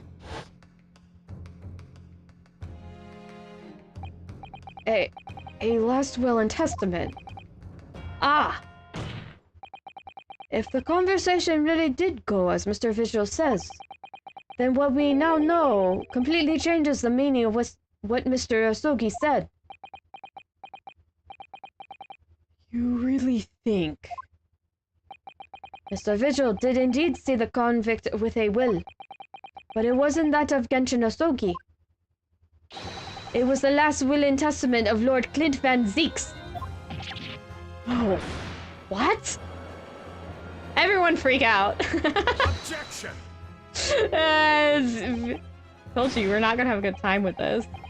this is madness. My brother's last will and testament. That would mean he had chosen to die. That is what it would mean, yes. No, impossible. It is utterly out of the question. Lord Van Zieks. Clint was pursuing the professor. It consumed him day and night. Never happened. He would never have abandoned his investigation before its conclusion. Never. He wanted rest until the job was done. Until the killer was caught. The idea that he would willingly accept his own death. It's obscene. Objection! And yet, we can be sure that he was writing his will moments before his death. And that Genshin Osogi came to be in possession of that document. So what could the will possibly have contained? Something crazy, clearly.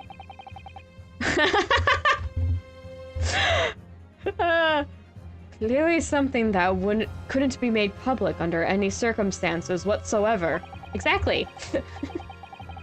Because armed with that document, my father was able to negotiate with the judiciary for his life. It was something so damning that it prompted the powers that be to enact that daring jailbreak plot. Yes, there can be no question that the will contained information of the utmost secrecy. Information of the utmost secrecy. Ah! No, it can't be. It couldn't be. Ryunosuke's piecing things together. I've heard more than enough. Pursuing this notion of a phantom will nobody can attest to have seen serves absolutely no purpose. Objection. No, my lord. That is unacceptable. What did you say, counsel? The last will and testament that Ryunosuke had in his possession was that of Lord Clint Van Zeeks. All the testimony and evidence presented to the court has logically led us to that as a possibility. We have a duty to pursue the line of reasoning to its conclusion. With no possible means of knowing the contents of the document, there is no line of reasoning to pursue. Van Zeeks is gonna have a heart attack. Deep breaths, my man. The reason why Lord Clint Van Zeeks, a man of high noble standing, would have chosen death. Information so secret, people in the judiciary would be willing to negotiate the jailbreak of a condemned killer. The only explanation that fits those facts is an unthinkable truth that turns absolutely everything on its head. But it's just too hideous. Mr. Naruhodo. However difficult the situation might become, you work with your client in pursuit of the truth. That is what you resolved to do when you entered the courtroom this morning, if I'm not mistaken. Miss Susato. So hold your head high, and keep so hold your head high, and keep soldiering on. Yes, Susato. Yes, you're right. 10 years ago, in his final moments, Lord Clint Van Zeeks left behind a will. A will that Ryunosuke was able to use as a weapon to negotiate his escape from prison. In all probability, the details in the will were related to the professor case. The defense's last statement is mere conjecture. What are you getting at, man? Ryunosuke. Ryunosuke is smarter than all of you combined. Excluding Susato, though. As soon as these words come out of my mouth, there's no going back. I believe that the last will and testament of Lord Clint Van Zeeks was in fact A report, an accusation, a confession. A confession. Music cut out. You can do this, Mr. Naruhodo. I believe that what Lord Clint Van Zeeks actually penned that day was a confession. A confession? Regarding the mass murderer known as the Professor and his true identity. Objection. He really is going to have a heart attack. Deep breaths, my man. I would see you trying. Enough. Counsel. What are you saying? Do you even realize? A confession. But the true identity of the professor. That would mean... Yes, that would mean exactly that. Lord Van Zeeks, I appreciate this must be hard to take in. But it's the only explanation that fits. The killer that terrorized London a decade ago and became known as the Professor. The man believed to have murdered 5 members of their aristocracy. Wasn't Ryunosuke at all. No, you can't be suggesting. It was in fact the man believed to have been the 5th victim. Lord Clint Van Zeeks himself. I told you were not gonna have a good time with this part, my dude. Oh. I'm not Sorry! That must have been really loud! Visual and Kaden are like, oh my gosh, stand away my ears! I'm sorry, that was too funny. I'm sorry. That totally broke the pacing. That was really funny. I think I laughed at the first time. I was like, oh, poor Van Zieks. And then I noticed Kaden and Vigil standing like that, and I'm like, hee hee hee hee hee. Oh, jeez. Ace Attorney, something serious will happen, and then something funny happens right after. But nope, it's Clint.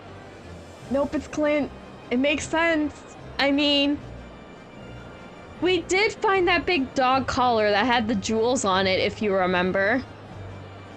I mean, Genshin would not have had... Genshin didn't even have a dog. You know who had a dog? Clint. Anyway. It's finally open, is it? Pandora's box. The Great Van Zieks family. They've been thoroughbreds of the British judiciary for years.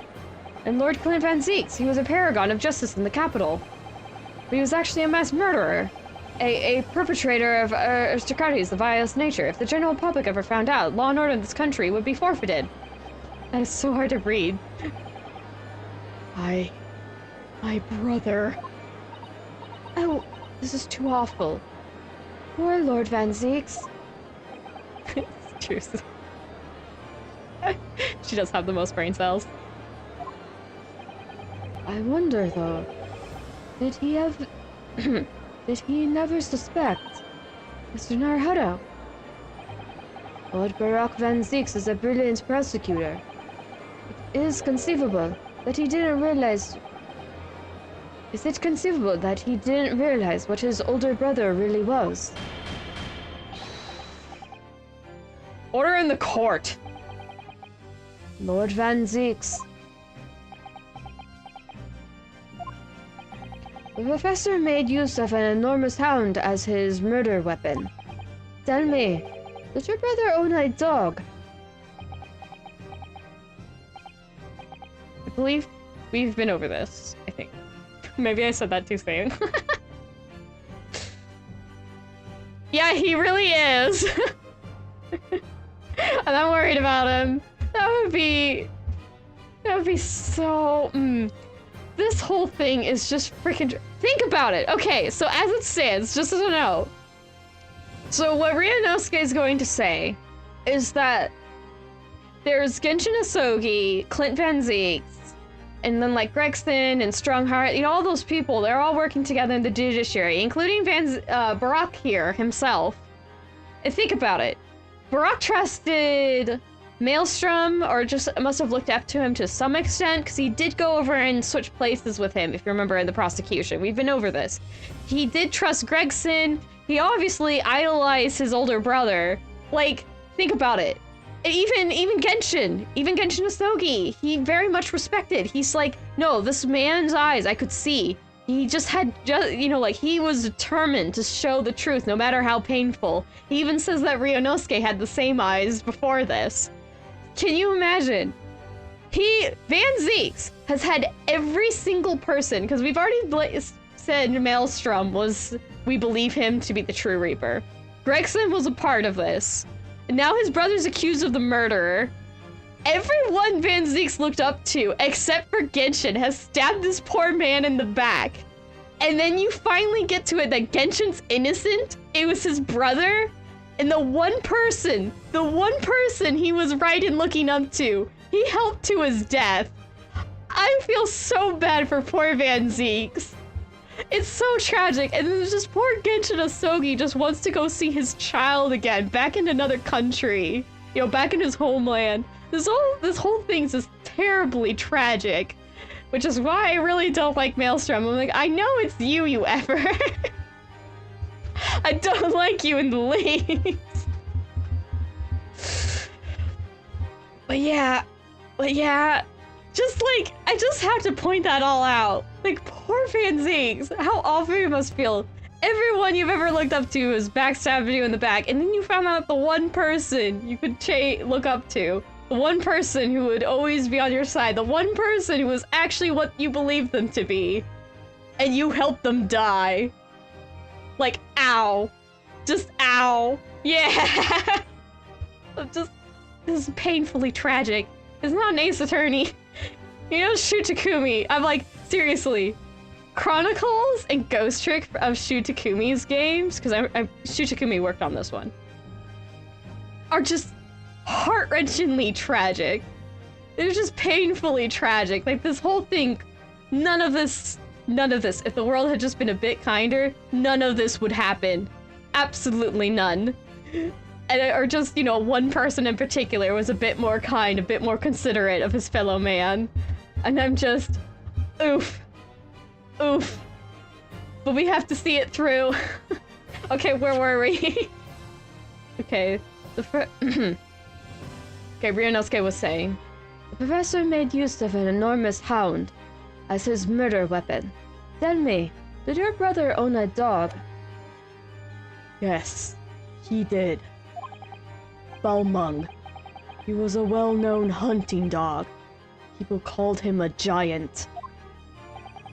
I don't believe this.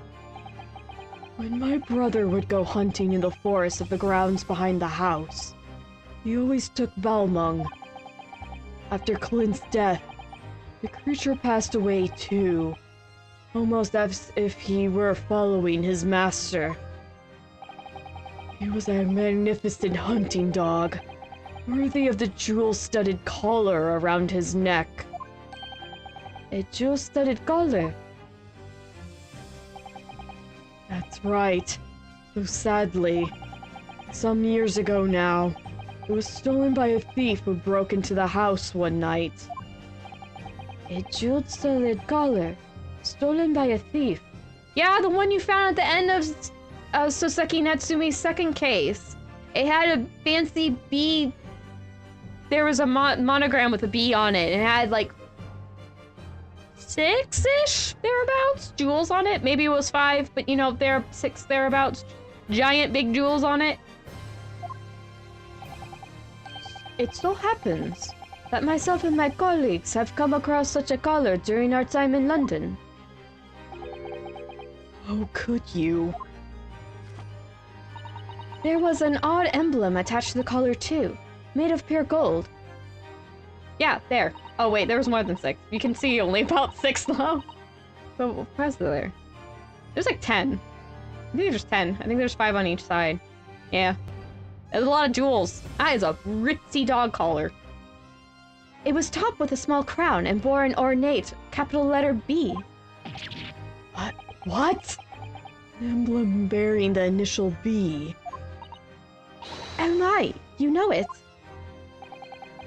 It's the insignia of the Baskerville family.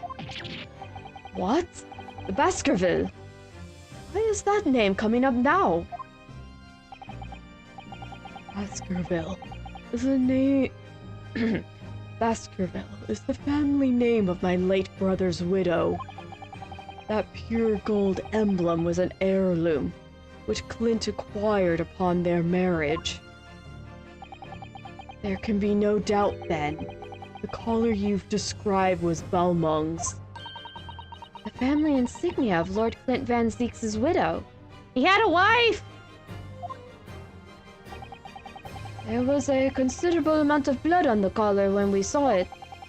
Since we know the dog was used for hunting, it could have been from its quarry, of course.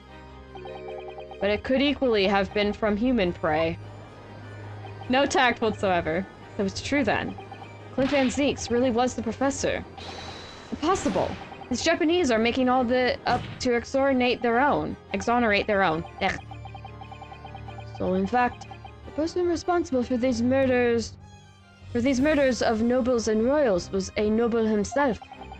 And that threatened to be an enormous scandal that would irrevocably destabilize British society. My father knew that, and was using it to negotiate his way out of the unjust charges brought against him. But at the very last hour, those he bargained with betrayed him, slaying him mercilessly on foreign soil.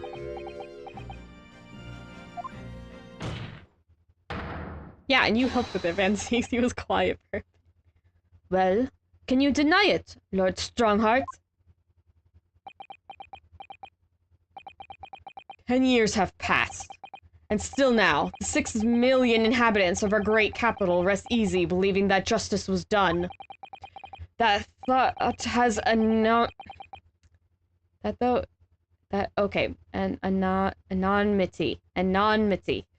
Though his anonymity remains, the diabolical murderer was caught and executed. Genshin did confess killing one man. He was stabbed with a sword. I think Genshin figured it out. And that's also why he had his will. Genshin killed one guy who killed other people. That's what's going on. Genshin got mad and was like, what the heck, man? I'm laughing. I don't know why I'm laughing. Awkward laughter, I guess. I don't know. Moving on. Very well then. You may have the truth. Really? I don't believe you.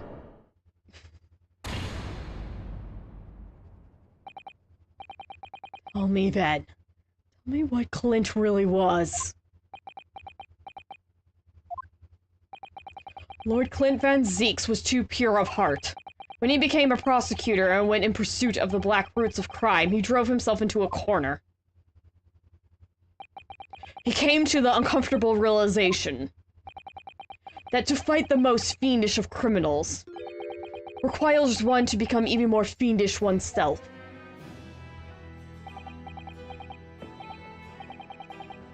Clint.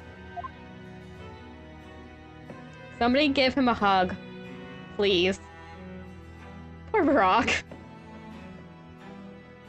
So what you're saying, Genshin had it in...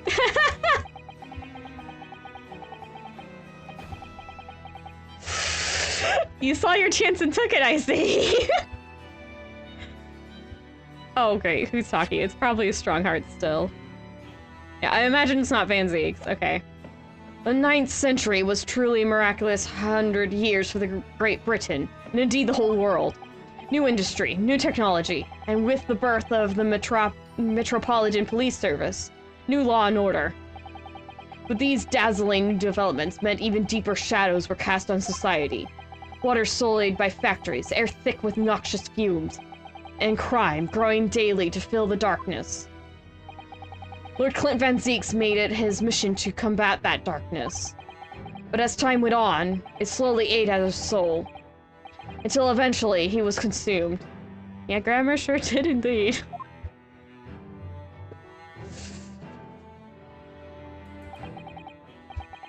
It's ironic, really, and somewhat surprising, that the truth has once again been unearthed by a Japanese. Once again? What do you mean? 10 years ago, your father, Genshin Isogi, turned up at my office one night. The professor. Yes, beyond shadow of a doubt. You must issue a warrant to search his home at once. Don't be absurd. The man comes... Oop, that was a little loud. The man comes from one of our country's most illustrious families. He's a paragon of justice here in the capital. Yes, that's the point. That's why none of you British can see it. He's using his noble status as a diversion whilst he commits these atrocious crimes behind the scenes. Do you have evidence? Nothing definitive as yet. But if he keeps an enormous savage hound on this state, and we need full support of the judiciary for this. We're up against a member of their aristocracy. So a large family estate has a fierce guard dog. You should know that's commonplace here in Britain. I'm sorry, but I can't possibly put Scotland Yard into this based on the tenuous accusation of a visiting student.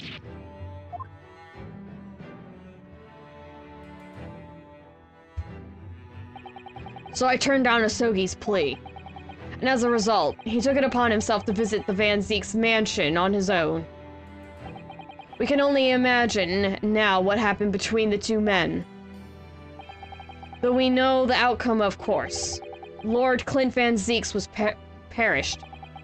I don't believe this. So, in actual fact, Kazuma-sama's father did... He made the late Lord Van Zeeks meet the same fate. He put a permanent end to the professor killings by taking the drastic measure of ending the perpetrator's life. As soon as I heard, I hurried to the mansion. When I arrived, it was easy to grasp what had happened. And? What about the will? Asogi must have already taken it. Nothing of that nature was found at the scene. We had no idea of the existence of such a document at that time. Oh, we're not done yet, folks. I know it's having the quiet, like, whoa, that's a lot. I'm like, oh yeah, we're not done yet. I was the only person who knew of the true identity of the professor.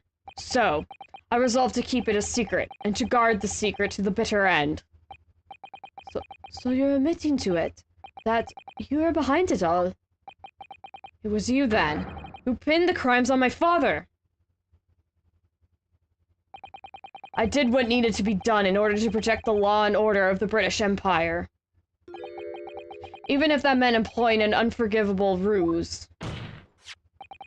Then it was you who arranged this fabricated evidence. I ordered that detective to take care of it, whilst keeping the truth from him, naturally. Gregson? Obviously. He opposed me at first. Are you off your rocker? You can't do something like that. There's no question that it was Asogi who murdered Lord Van Zeeks. The house staff had made statements that they saw the man running from the mansion that night. Yes, well, I've no doubt it was that Japanese fella. But we haven't got a shred of conclusive evidence against the man.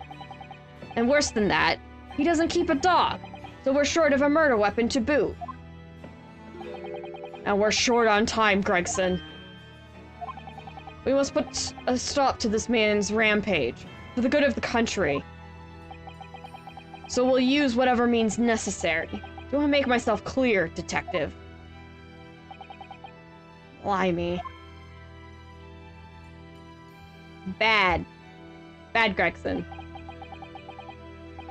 That night 10 years ago, when I was attacked by those thugs in the back streets. Invention's ring was taken. That was him, was it? That was Gregson and some hired help.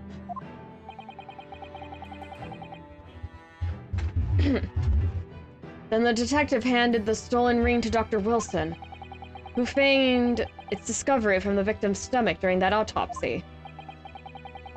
And in the light of that decisive evidence, Mr. Asogi was found guilty of the charges brought against him. However, behind the scenes, he had actually already struck a deal with his accusers, in which he agreed to silently accept the charges. I just don't believe that part. As far as I knew the man, my father despised such underhanded dealings. It was extremely easy to make him comply. You see, he had one crippling weakness. What weakness? Isn't it obvious? You, Kazuma Asogi. Me? You're his kid, you idiot! He wanted to see you again!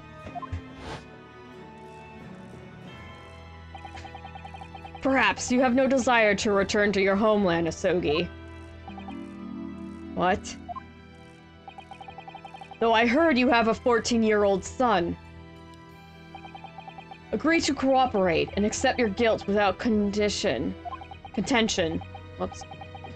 And you will see Japan, and your son, again. You scoundrel. Whether you choose wisely or not, it will be a closed trial by order of Her Majesty. So whatever rash claims you might make in court, we'll have no trouble in stifling them. There's only one outcome for you, Asogi. The gallows. Don't forget, I still have a weapon at my disposal. A document revealing a truth that I know you're desperate to keep hidden. Yes, it hadn't escaped my mind, which is the only reason I'm willing to bargain with you. I only want to protect this country's law and order.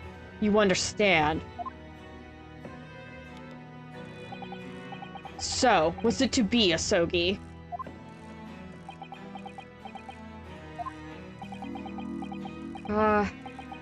Kazuna. He wants to see his boy! Aw. He never got to, though. Bastard. He did it for me.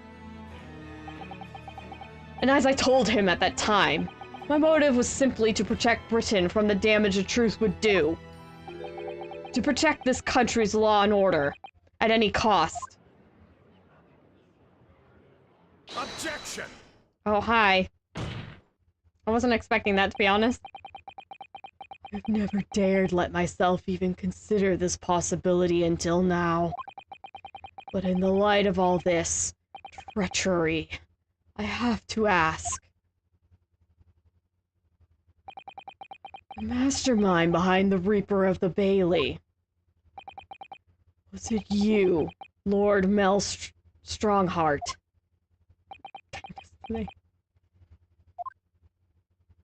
That was an evil grin. A rather brilliant idea, wouldn't you say, Lord Brock Van Zeeks? The spirit of your late brother, that paragon of justice, should return to reap justice for his sibling. Could there be more an appetizing tale for London's masses, I ask you? What brazen? I knew you'd play the part to perfection, but your role really wasn't that of some embodiment of death. No, you were London's guardian angel. An angel with bloody hands? I think not. Those who had cooperated with me already were... Try again. Those who had cooperated with me already were only too happy to participate in my plan. Inspector Gregson, Dr. Wilson. My minions worked tirelessly to ensure that the finger of guilt could never come to rest on you. It's all thanks to them that you were exalted as the demigod the Reaper became. But Dr. Wilson left Britain 4 years ago when he was invited to work in Japan. That's right. So I had to employ the services of his young protege after that. Dr. Courtney Sith. Dr. Sith. So what with the execution of the professor and the subsequent reign of the Reaper of the Bailey? I've successfully safeguarded law and order in our mighty capital for the past decade. That is everything.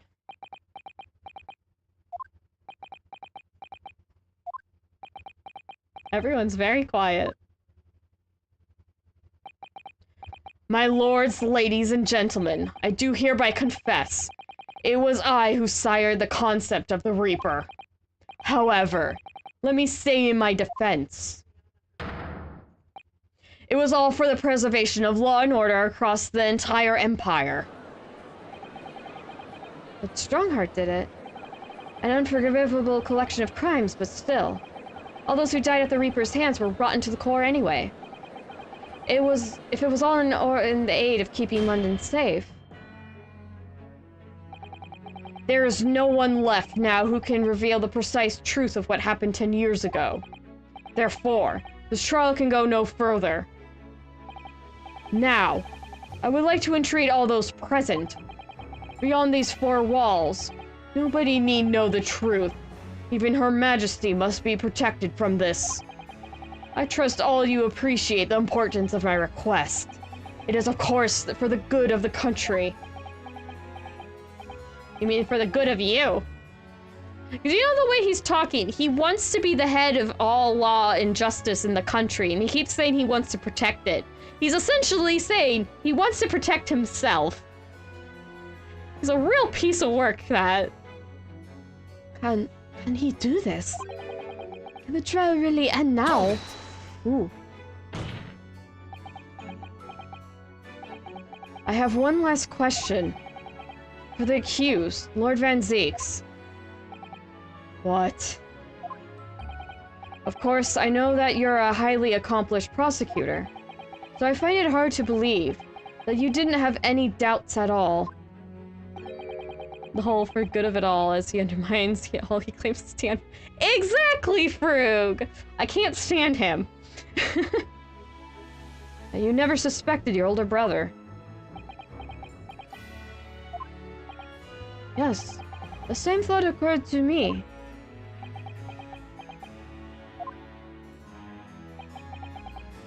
Was only once, but yes, I couldn't say that I never had my doubts.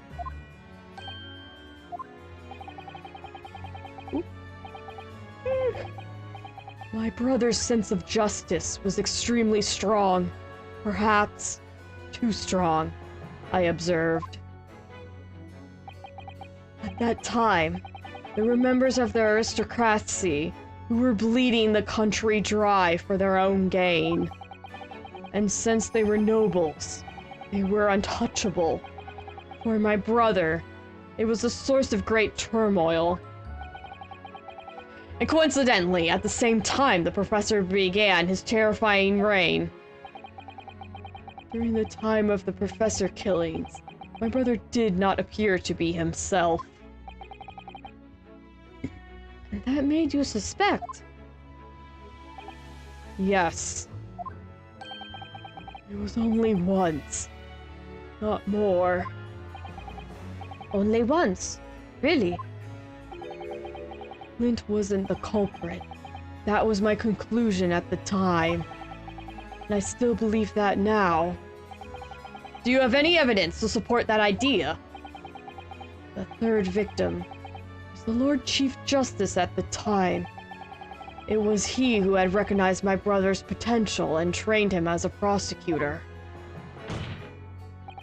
No matter what the circumstances, it's unthinkable that my brother could have killed his friend and mentor.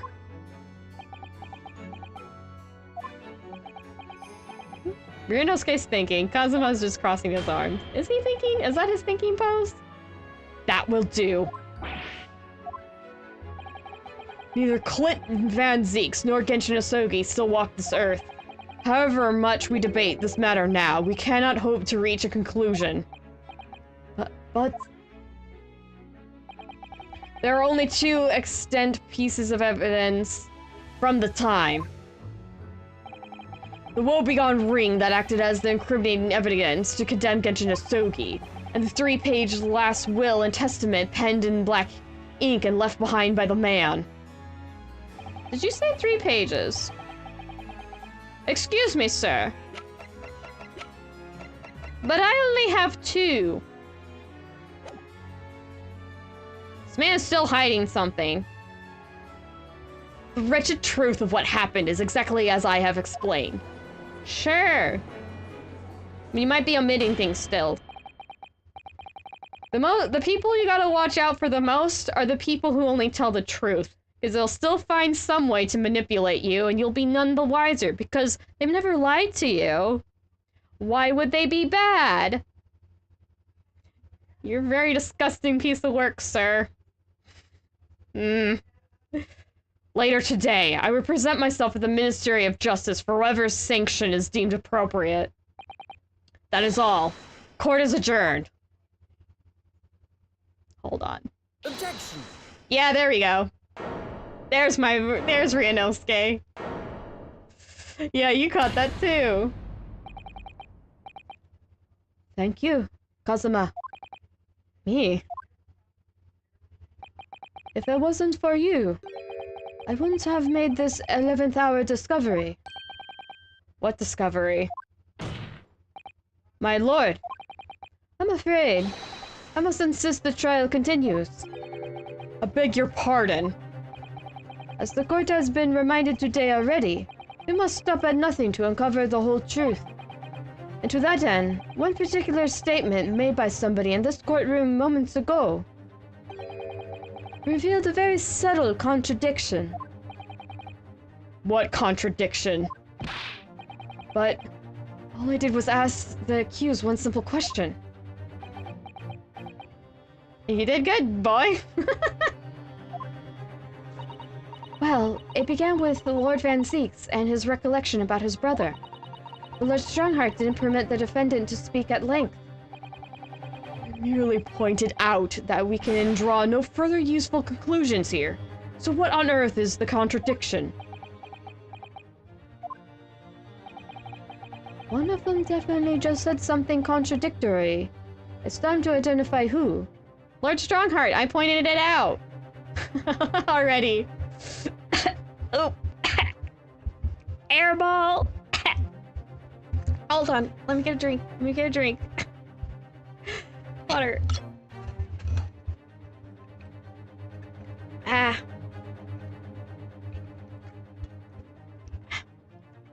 Okay. Okay. I'm okay. I'm okay. I'm okay. I'm okay. Alright. No more hairball. Okay. Lord Strongheart. He said 3. There was only 2. It was Lord Strongheart. I'm sure of it. Something he said was slightly off. Come on, Ryunosuke. Think back over his words. Find the problem. Good, you're fine, but that was more timing. It was. Neither Clint Van Zeeks nor Ryunosuke still walk this earth. However much we debate this matter now, we cannot hope to reach a conclusion. There are only 2 extant pieces of evidence from the time. The woebegone ring that acted as incriminating evidence to condemn Ryunosuke, and the 3-page last will and testament penned in black ink and left behind by the man. Lord Strongheart, would you care to explain? Explain what, Counsel? Among the statements you made just a few moments ago, something you said was inconsistent with a certain piece of evidence we have. Inconsistent? And whilst an inconsistency remains, the defense has a right to pursue an explanation. Ryunosuke, what? Let me warn you about the statements you are making, Counsel. They may very well prove fatal. You claim my words contain a contradiction. With what piece of evidence, I ask you? The papers. Take that! You said 3. There's only 2. This here is the will left behind by Mr. Asogi. The 2-page will. What? Yet moments ago, your precise words were the 3-page last will and testament. Ah! Could it be that originally there was a 3rd page? For a moment, I thought perhaps you identified something worthwhile. It is a mere trifle, I see. A trifle? Governor Caden! Eh? What can I do for you, sir? You were present when the Japanese man penned his last will and testament. I was there for sure. I remember the black like scrolls to this day. And I'm quite certain, my lord, there was a 3rd page at the time. What? Only the first 2 pages were the actual will, though. If I mind correctly, the 3rd was a message to his lad back in Japan. For legal purposes, we require only his will. And we wouldn't have wanted any uncomfortable words about Britain to get back to Japan, eh?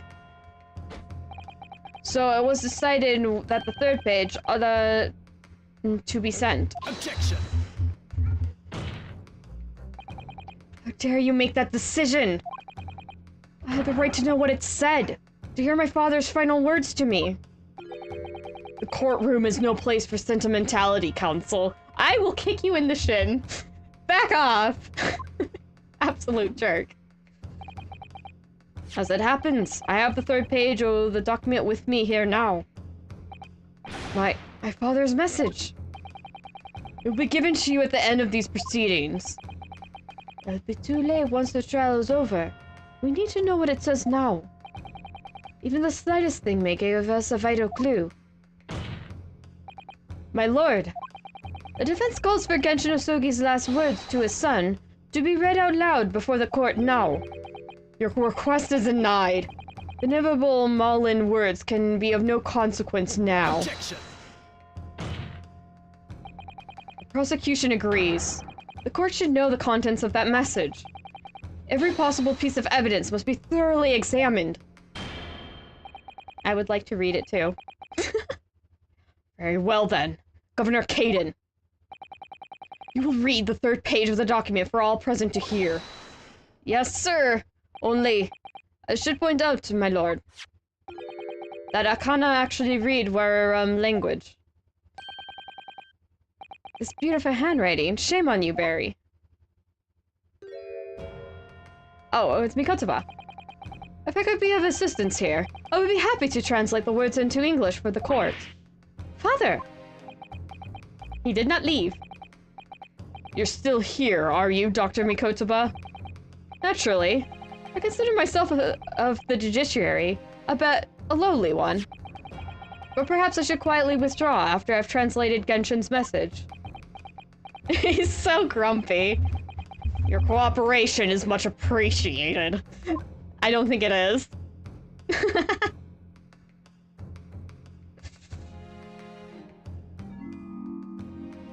Kazuma, the truth is shrouded in darkness.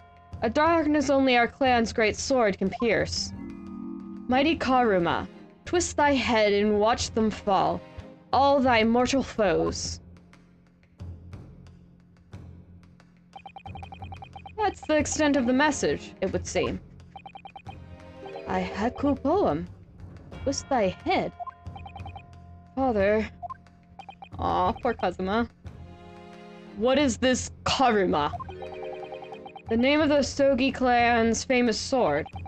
A razor-sharp blade known to all, passed down for generations. It embodies the Japanese spirit. It's not known to me. It's the katana sword that was submitted as evidence earlier in these proceedings. The one worn by the prosecution counsel when he confronted Inspector Gregson. Sogi papers updated. All these procrastinations are beginning to try my patience. Adjournment of this court is long overdue. I don't think so. Hold on, I'm gonna look at things. I don't think we... Yeah. I think... That's a hint. I think we are able to do this now. I need to move. Also. Boop. I think we want to look at the hilt. Mighty Karuma, twist thy head and watch them fall. All thy mortal foes. That's a proper way to use the sword, is it? Maybe I should try it. It hurts my neck. That's a trouble. Mr. Naruhodo, if I might make a suggestion. I think perhaps it doesn't mean your head. Ooh. I once studied the history and development of the katana some time ago. And as I'm sure you're probably aware, the sword's head is the part at the very end of the hilt. The funny thing is, I actually knew that. Do you have any idea how long I wanted to look at this sword the moment I heard that Genshin had it still and they couldn't find papers? I'm like, you can hide things in the hilt of a sword. I've seen it elsewhere. I'm like, it's in the sword. It's in the sword. It's in the sword. There's something hidden in the sword. And then they finally get here. I'm like, I was right. There's something hidden in the sword. You have no idea how satisfying it is the first time playing this and finally getting to open up the damn sword. It's written as head in Japanese, but it's pronounced as kashira, I believe. Kashira. So Mr. Usugi's word really mean twist the butt of the hilt. You don't think? Yeah, open it up. See? There's somebody here! Oh my gosh, you could not. I was just like, yes, secret compartment. I got probably way too excited. Admittedly. Ah! Look, what's inside it? Is that A tightly wound sheet of parchment. Red ink.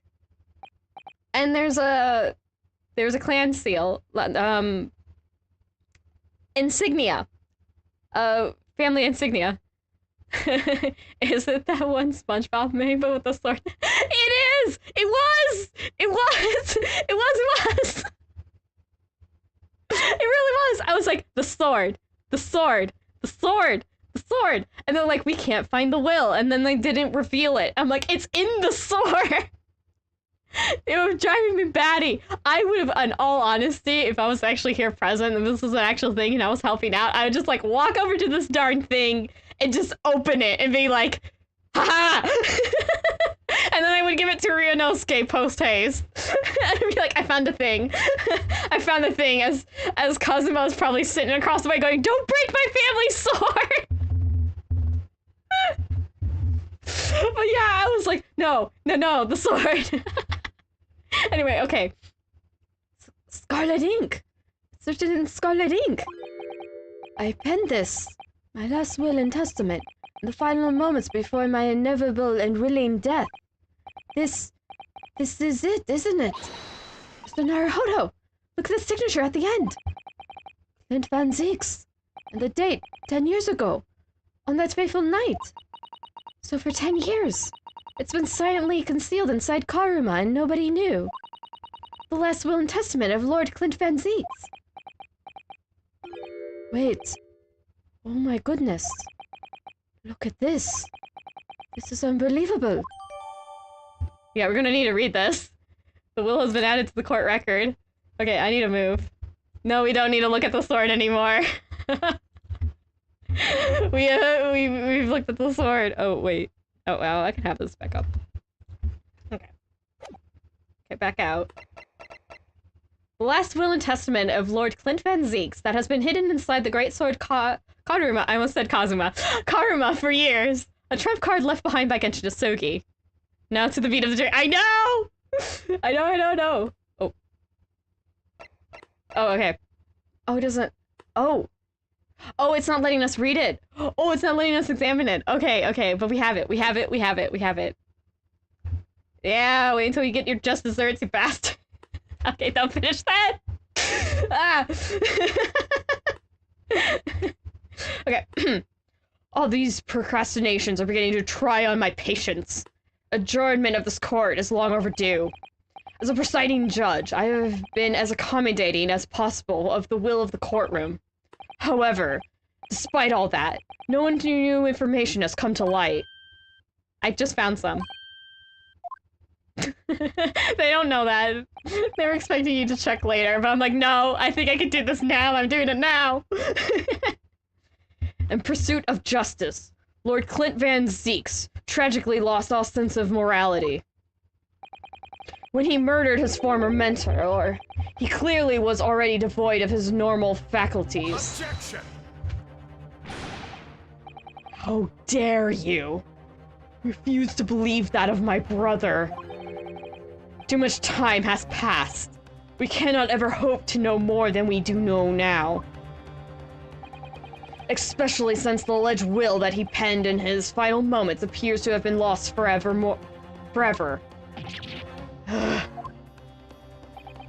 Lord Strongheart, you appear to be in something of a hurry to wrap things up. I wonder why. Yeah, because he's an absolute... I don't like him. We've heard you state time and time again during these proceedings that everything you did was in the interest of protecting British law and order. And I stand by that. Without the Reaper, we could never have achieved the reduction in crime the capital has seen. Objection! What about Inspector Gregson, then? And Dr. Wilson? There were no criminals. You used them to achieve your ends. And then you had them killed. However you dressed it up, there was nothing fair or just about that. Lord Strongheart, what exactly is it that you're hiding? that he's an evil, evil man that deserves to be in a coffin. I'm not biased in the least. I say as I'm biased, very biased. Dr. Mikotaba, were you not to quietly withdraw after the translation of your former associate's will?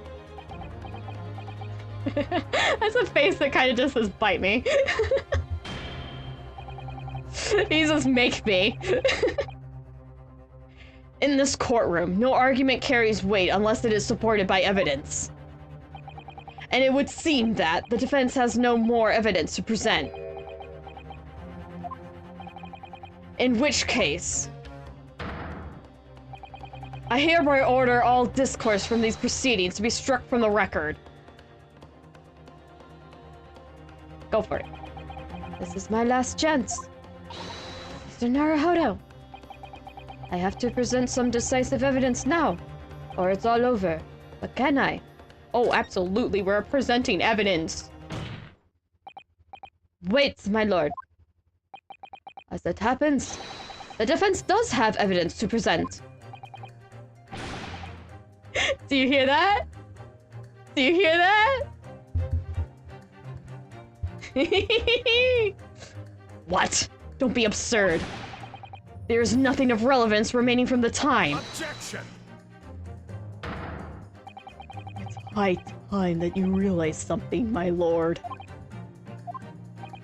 This gentleman has an uncanny habit, producing evidence at the final hour that had escaped everyone else's attention. Nonsense. What is it, Ryunosuke? What do you have? One head. Something that's gonna twist everything up. I dare say. The final decisive piece of evidence that will reveal the whole truth about this rotten tale. How can you... Decisive? Well, it would appear there's no escaping it now, my lord. This is great at the end of that. And Zeus has Ryunosuke's back. I know! Which is why I end up liking him. So let it be so, then. Present whatever you think you have that could settle this decade-old enigma if you're capable.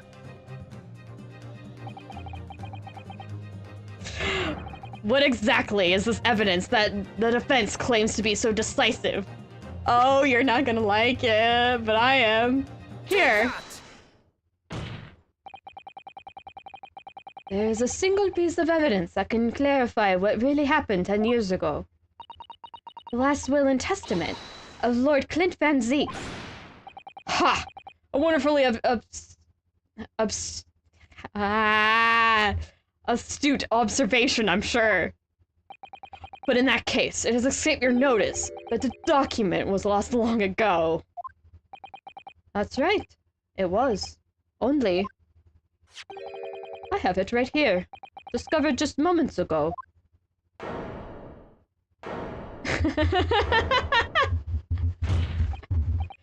Impossible! That can't be! Everything that's happened comes back to this will. This document is a key that will unlock the entire mystery.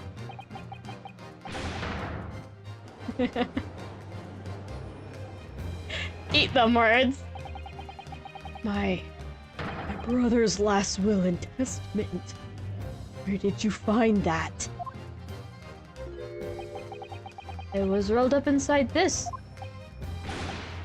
Inside Karuma. That ultimate weapon Genshin Osogi obtained has laid undisturbed in the hilt of the sword all these years.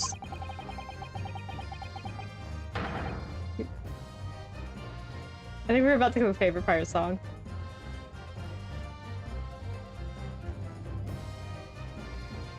No, not quite. Okay. Just waiting for the right time to emerge and reveal the truth. The signature and seal certainly look official. They are official. My God, it's true. My brother's handwriting. There can be no mistake. I think this is Ryunosuke's. This is the overture. This is a song from Ryunosuke. I forbid the contents of that document from being read out. Do you hear me? I strictly forbid it. Objection! You can't do that, my lord. This document could explain everything. The document could literally destroy the meaning of justice in this country. Because you're justice? Oh yeah. Oh yeah, I'm well aware how you think about yourself. I demand that you hand it to me at once. Why? What are you trying to hide? Could it be that you already know what's written on this page? What are you implying? Court is adjourned with immediate effect. Clear the courtroom. Objection! Leggy. Do that, my lord. And you'll suffer a fatal blow as Lord Chief Justice. I beg your pardon. Forcefully ending a trial without good reason. And not any trial. A closed trial by order of Her Majesty, the Queen. Man thinks like he's gonna panic, even if he just said the Rio's guy, then he never he was. To defy the monarch's will is treason. What are you gonna do? What are you gonna do? What are you gonna do? Arcanus Van Zeeks really penned that day. It's exactly as the Japanese man said. Read it out loud, now. We have the right to hear what's in that will. A right and a duty. Well, well, my lord. It would rather appear as though the proceedings aren't going quite as you hoped. Oh, I do. I am Ingi. See, Ingi. Strong hearts here. Ingi fire. Okay, enough goofing around. You fools. I know it's like all very dramatic, but I'm like, I'm having fun. I'm like, hee hee hee, we're getting this guy. Go ahead, Ryunosuke. Read it. The prosecution gives its forced support. Very well then. No, for God's sake. I'm not saying that.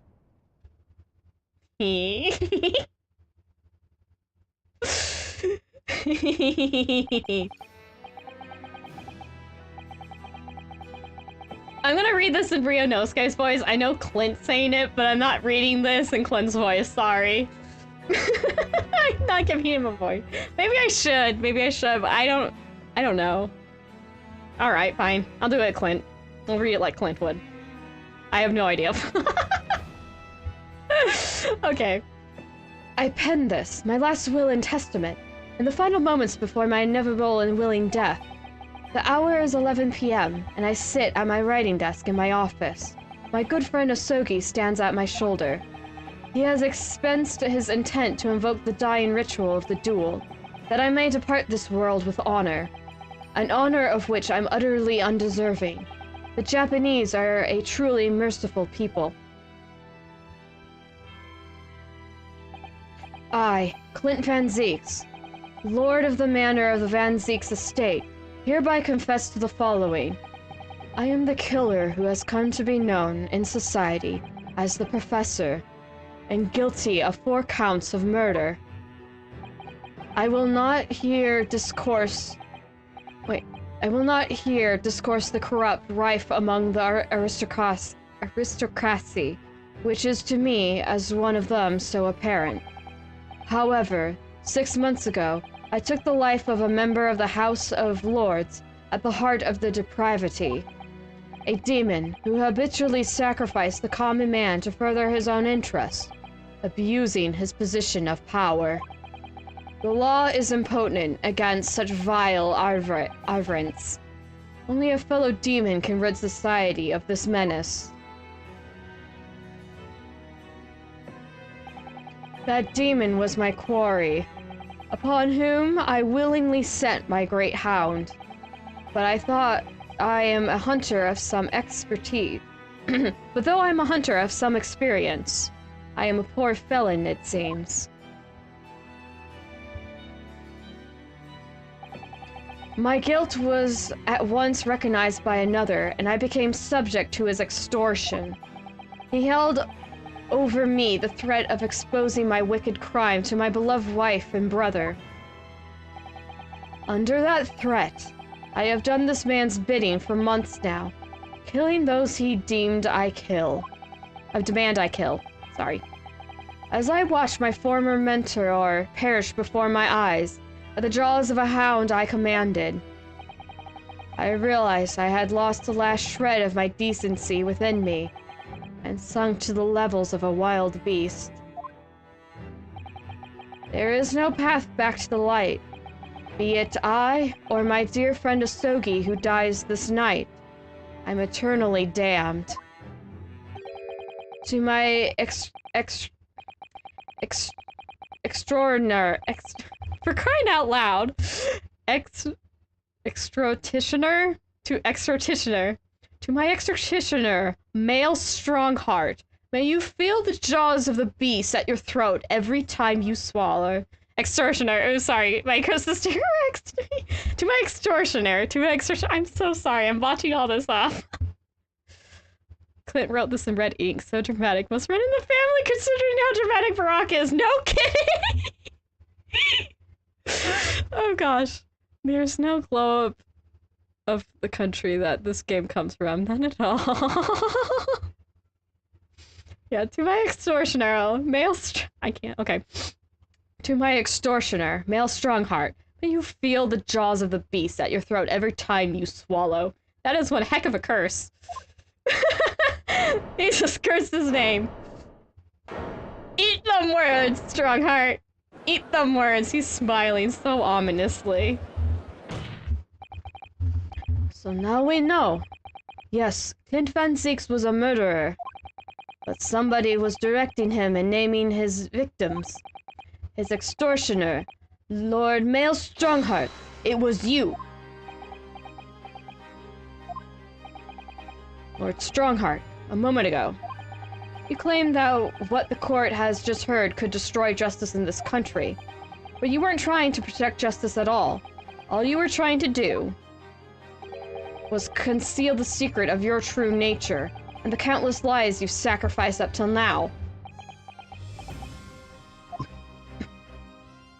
It just didn't make sense to me that the third victim, the former Lord Chief Justice, was my brother's benefactor, and a man of lofty principles. As I said, Clint had no possible reason to kill the man.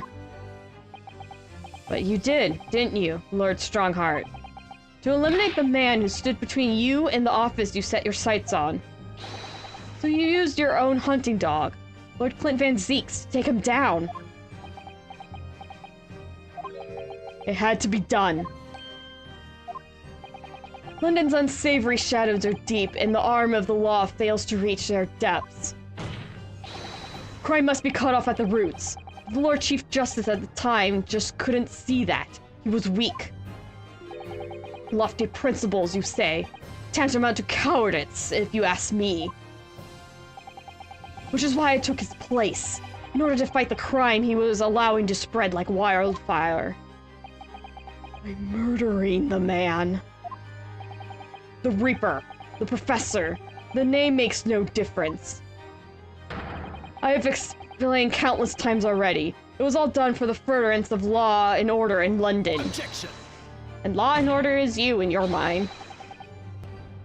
Are you going to legitimize the murder of my father now, too? Ah, Genshin Asogi. Well, that was unfortunate. I'd fully intended to send him back to Japan, as we'd agreed. I don't believe you. It was you, wasn't it? You killed him. No, it wasn't me who took your father's life. Then who? On the night following his mock execution, I went to Logate Cemetery at 3 in the morning with Jigoku.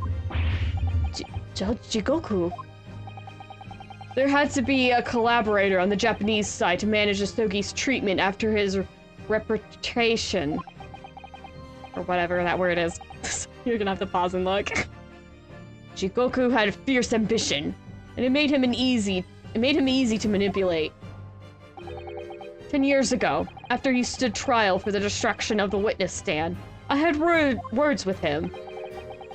When I told him the position of Minister of Foreign Affairs could be his, he couldn't agree fast enough. Shashiva, you fool. As you know, Asogi escaped the prison in a closed casket, but was subsequently interred. We intended to dig him out of his grave before he ran out of air. But sadly, all did not go to plan. Drebber was there. There was an unexpected visitor to the cemetery with his own ideas about digging up graves.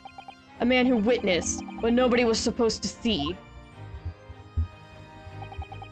And knocked Drebber. Of course, I knew the grave robbers frequent London's cemeteries. But that grave on that particular night... Blast! If people find out the convict wasn't really executed, the scandal will rock the very foundations of the Empire. Then what do we do? Shoot him, Mr. Jigoku. Shoot Asogi at once. He can't live now that this has happened. He has to go. What are you talking about? You had an agreement. You promised him he could return to Japan. Everything has changed now. If the truth got out because of this, both of us would be finished forever. Come on, Jigoku. Do it. Pull the trigger. Shoot! You. Yeah. And Jigoku was using a Kazuma. There's just so much messed up stuff in this. I could go on for a bit how messed up the story is and how heart-wrenchingly sad it is, but nope, I won't. Jigoku shot Asogi from the shadows. The grave robber was so close the blood sprayed over his coat. He fled as fast as the legs would carry him. Then Jigoku and I put Asogi's body back in the grave from which he just emerged. When I later learnt of the waxwork modeler's presence at the scene as well, I made her swear to two things. Never to remove the professor's mask, and never to speak of the events of that night. And with that, the secret was buried along with Asogi's corpse. So, now you know what really happened in Lowgate Cemetery that night. It is very quiet. The pin could drop and you would hear it. Oof. This man be evil. Jigoku was not cool either. It was Jigoku, your Japanese acquaintance, who killed Asogi in the end, you see. He claimed to be the man's friend, but when push came to shove, he pulled the trigger. Just before Mr. Jigoku left the courtroom earlier, he said that the assassin exchange proposal was a demand from his British counterpart, not a request. So you coerced him too, using what happened in the graveyard. By that time, Jigoku was the Minister of Foreign Affairs, negotiating international treaties with Britain. You can imagine what would have happened if it came to light he murdered a compatriot 10 years earlier. He would have lost everything. I merely reminded him of that. How do you sleep at night? Like a baby, I imagine. He don't care. These past 10 years, I fought tirelessly with the darker recesses of London's criminal underworld. Oh, with London's criminal. And I've used whatever means necessary to ensure that justice prevails and law and order reigns supreme. That couldn't be further from the truth. The fact is, you haven't fought crime at all. How dare you! I saved Clint Van Zeeks from dishonor in his death. Objection! Whilst behind the scenes, you systematically buried anyone who stood in your way. And then, you made my father take the blame. It was unavoidable. It was the only way to protect our justice system and public order. Let's not forget the others you had killed as well. Setting the defendant up as the Reaper to cover up the truth behind the murders of countless more. That's enough! Do you have any idea the conniving that led to the acquittals of those wretched criminals? We have to fight fire with fire. Our courts can't function without a Reaper. Can't you see all I've done for this country? This has been my struggle. Objection. You've done nothing. It's Lord Van Zeeks here has worked tirelessly and justly in this court whilst enduring the disgrace of the Reaper name. Oh look! Cosmo said something nice about you, Barack! Inspector Gregson, fraught with anguish for having sullied his hands through a desire to do the right thing. Not to mention Genshin Asogi, who risked his life going into pursuit of the truth you tried to hide. No, the darker recesses of London's underworld were largely filled by you. You little! When will you get it through your thick skulls? That it was all for Queen and country. I'm tiring of that excuse. You've constantly twisted the truth for bargaining power to make others do your bidding. Nothing more. People who willingly trust the truth and coerce others have no right to call themselves part of the judiciary. I strongly suggest you don't ever talk of justice again. Stick it to him, Ryunosuke. Oh, there he goes. Hi. Bye.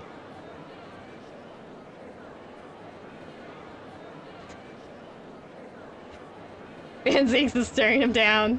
Mikosuba's like, oh gosh. Oh, what are you doing? Oh. Great! He's turned into a monkey. Well, well, well. Dear me, my good fellows, dear me. We will deserve a round of applause, I think, for quite a marvelous performance. What are you talking about? Those delightful, grave expressions, that beautifully pronounced Queen's English. Really, our friends from the Far East are quite the picture of industriousness. Fraud, keep your mockery. Please don't misunderstand. It really is exactly as you both said. What are you trying to say? I have occupied the darker recesses of London's underworld and, how did you put it, done nothing. I confess that it's all a little embarrassing to have it pointed out quite so starkly, but yes, I really have done nothing, which means I can be indicted for nothing, no? What? It's true. Personally, I've committed no crime. I've merely been surrounded by fools, who've acted very rashly indeed. You can't get away with that! You've constantly preyed on people's weaknesses. Creepy eyes is Banshee. Yeah, Gray. And what? Threatened them? Are you sure it wasn't just bargaining? No, I think it was a threat. I would like to address all the good lords, ladies, and gentlemen of the judiciary here present. You all know of these darker recesses in our great capital, and deep down I believe you also know that to fight those who dwell there requires at least some of us to occupy the darkness ourselves. So let me appeal to your good sense now. Consider the situation with me. If this catalog of horrifying revelations were to become common knowledge among the 6 million inhabitants of London, what might happen? To learn that the infamous murderer of royals and nobles was a respected member of the aristocracy himself. That evidence was fabricated in the scapegoat's trial amid secret negotiations with the prosecutors to effect a jailbreak. That the Reaper of the Bailey was an organized group of assassins managed by a Scotland Yard inspector. And finally, that it was all masterminded by the Lord Chief Justice himself. The general public of Britain knew the truth. All faith in the police and the prosecutor's office would be completely lost, without doubt. As deserved! Public order in the capital would completely break down. Would be cast back to the lawless days of the last century. Precisely. It was 100 years ago when 1 in 10 of the population were criminals. Think what we've accomplished since then. A public policing force. A comprehensive set of laws. And if we want to continue to project this new era of law and order, I say again, we must at times occupy the darkness ourselves. I mean, I won't disagree, sometimes you gotta do what you gotta do, but this is not it. Find out no one's above the law, I'm sure things will be fine. Oh yeah, I know, it should be fine. Also, have a little more faith in people, because not everyone is doing what you're doing, you jerk. I mean, Barack isn't. Barack's been as pointed out, been tirelessly fighting against this. Not everyone is you. We have successfully identified and apprehended the man responsible for taking Inspector Gregson's life. That is all this was expected of this trial. All these other matters that have been discussed will be eliminated from the minutes of these proceedings, in the interest of preserving law and order, and to protect Her Majesty the Queen, of course. Well, my lords and ladies and gentlemen, what say you? Oh boy. He has a point. The things Lord Strongheart has done are quite unforgivable. But on the other hand, isn't our duty to maintain law and order in the capital? You can't deny that the threat of the Reaper over the years has done wonders for the crime rate. And by fair means or foul, it's all thanks to Lord Strongheart.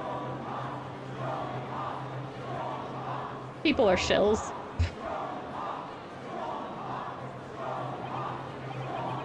Are you hearing this? This is the will of British judiciary.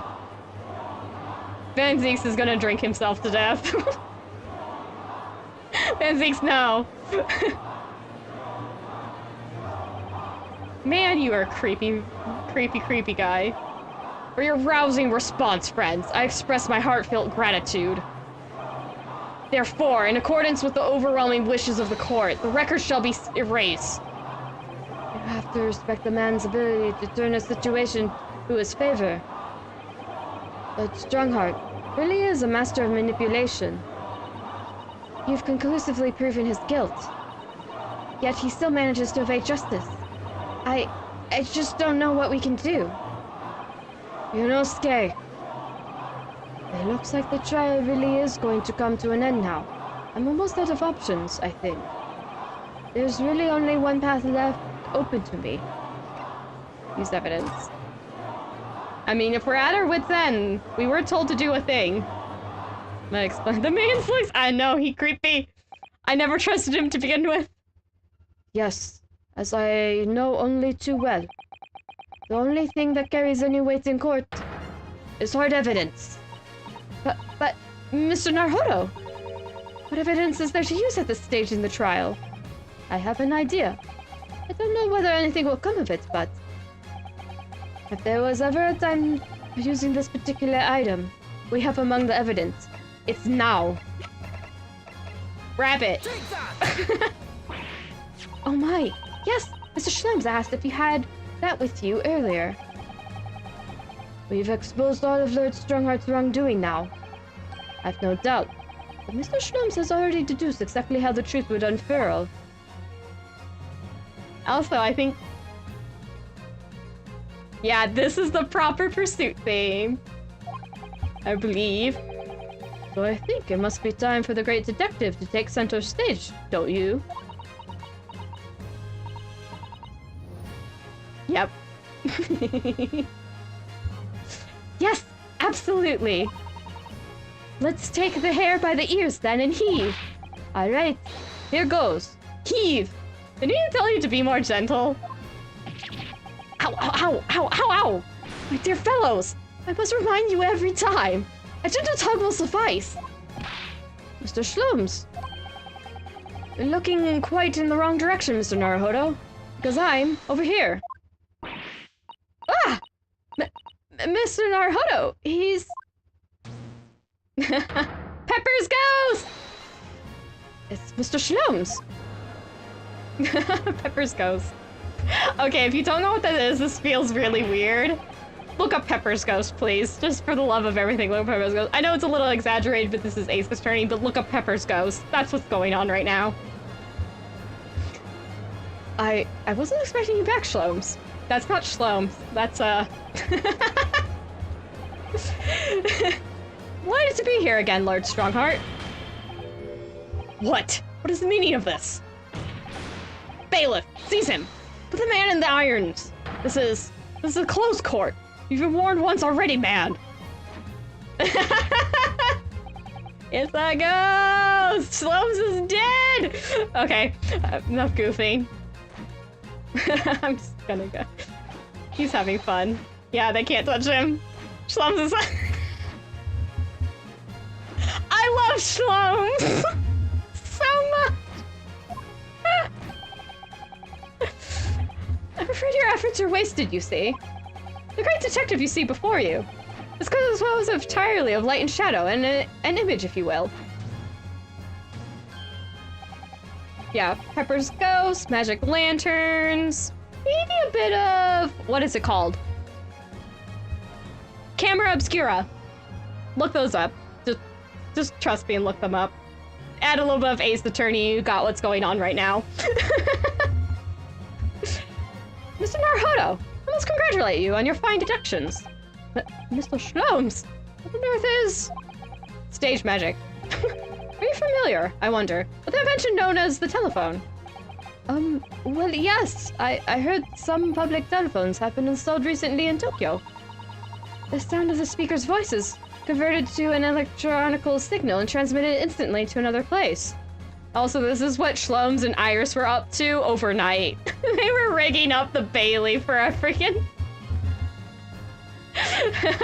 Yeah, I know, it's a little... Basically, Iris and Shlomes were rigging up a magic show for the freaking Bailey. I'm like, oh my god, play this again. I was like, oh my gosh, that's what they were doing.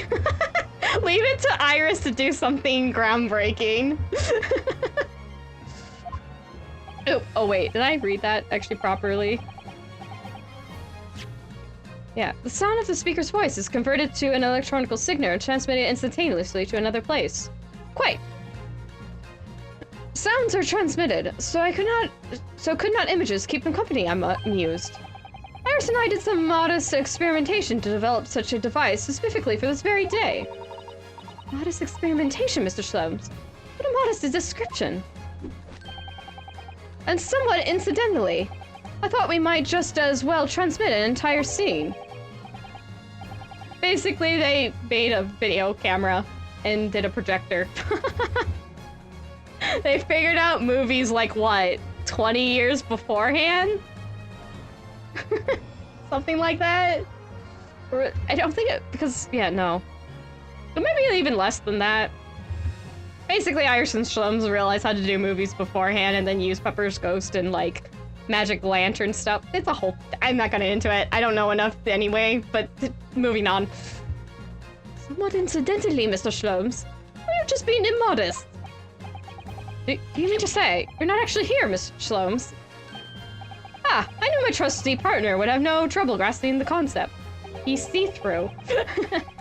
Except he's grasping the stand to steady himself after your shock arrival. Poor father.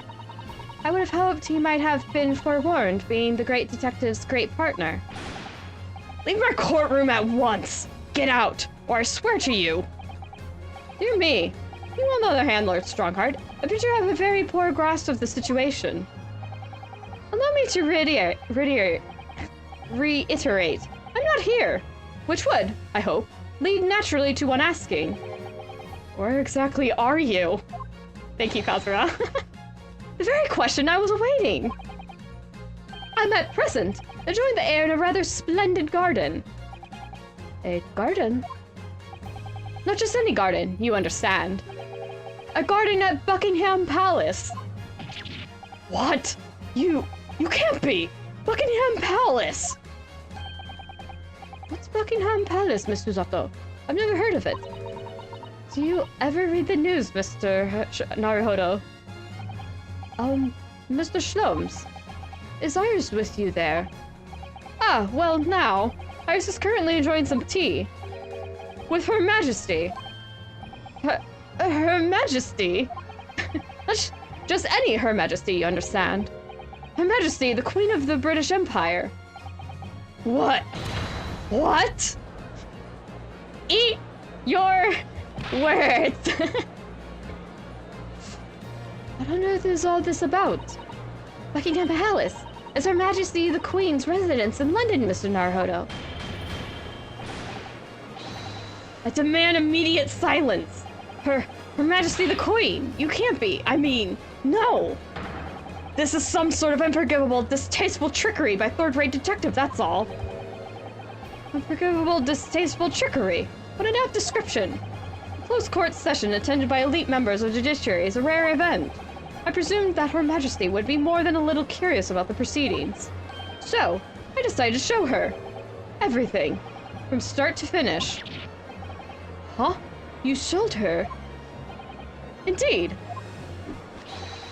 By dint of Herlock Shlom's remote cinematographer. You meddling. This is some kind of nightmare. I think Strongheart wants to say that, but I guess Van Zeeks is like, this Shlums gives me a headache upon sight, so fair enough. Oop. Just as I appear to be standing before you, regaling you with talk of my latest invention. No doubt you've inferred that the reverse is also true. You don't mean? Van Zeeks is having it. He is. Her Majesty has seen and heard every moment of the proceedings. I assumed there would be no objection. After all, every trial in this country is conducted under the auspices of Her Majesty, as you know. I didn't say that properly, I'm sorry, but I'm moving on. You! I confess, I'm quite impatient to hear Her Majesty's opinion. About the unforgivable, distasteful trickery in which you've been engaging over the past 10 years. No, I was merely... Hey, Barack! Be nice to the child, or I swear to the 12 you will regret all your life choices. I'm moving the chat down. Oh, sorry to keep you all waiting, but Vicky and I had so much to talk about. Iris, there you are. She also just called the Queen Vicky. In fact, I have a little message here from Her Majesty. A message? Well then, if everyone is sitting comfortably, forthwith, with immediate effect, all authority previously afforded to male Strongheart is hereby revoked for evermore. Are you gonna break down? Forevermore, he will be prosecuted for crimes against his country in a public trial by jury in the coming days. Furthermore. So, it seems that Her Majesty doesn't believe we need to fight fire with fire. Justice in this country needn't be administered from the shadows at all. Eat your words! Male Strongheart. The darkness you fostered to conceal your despicable actions these last 10 years is a thing of the past now. After today, your brand of law and order has no future, because no longer are you the Lord Chief Justice. In the eyes of the law and of Her Majesty the Queen, you are nothing but a criminal. He. Breakdown? They're so fuzzy. They look like a TV. Okay. He's breaking down. I'm not gonna be able to do it justice. Bye-bye, unicorn. Oh!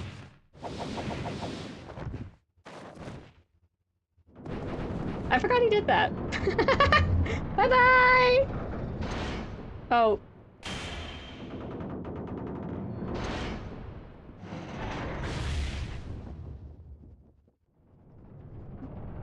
It just didn't inspire.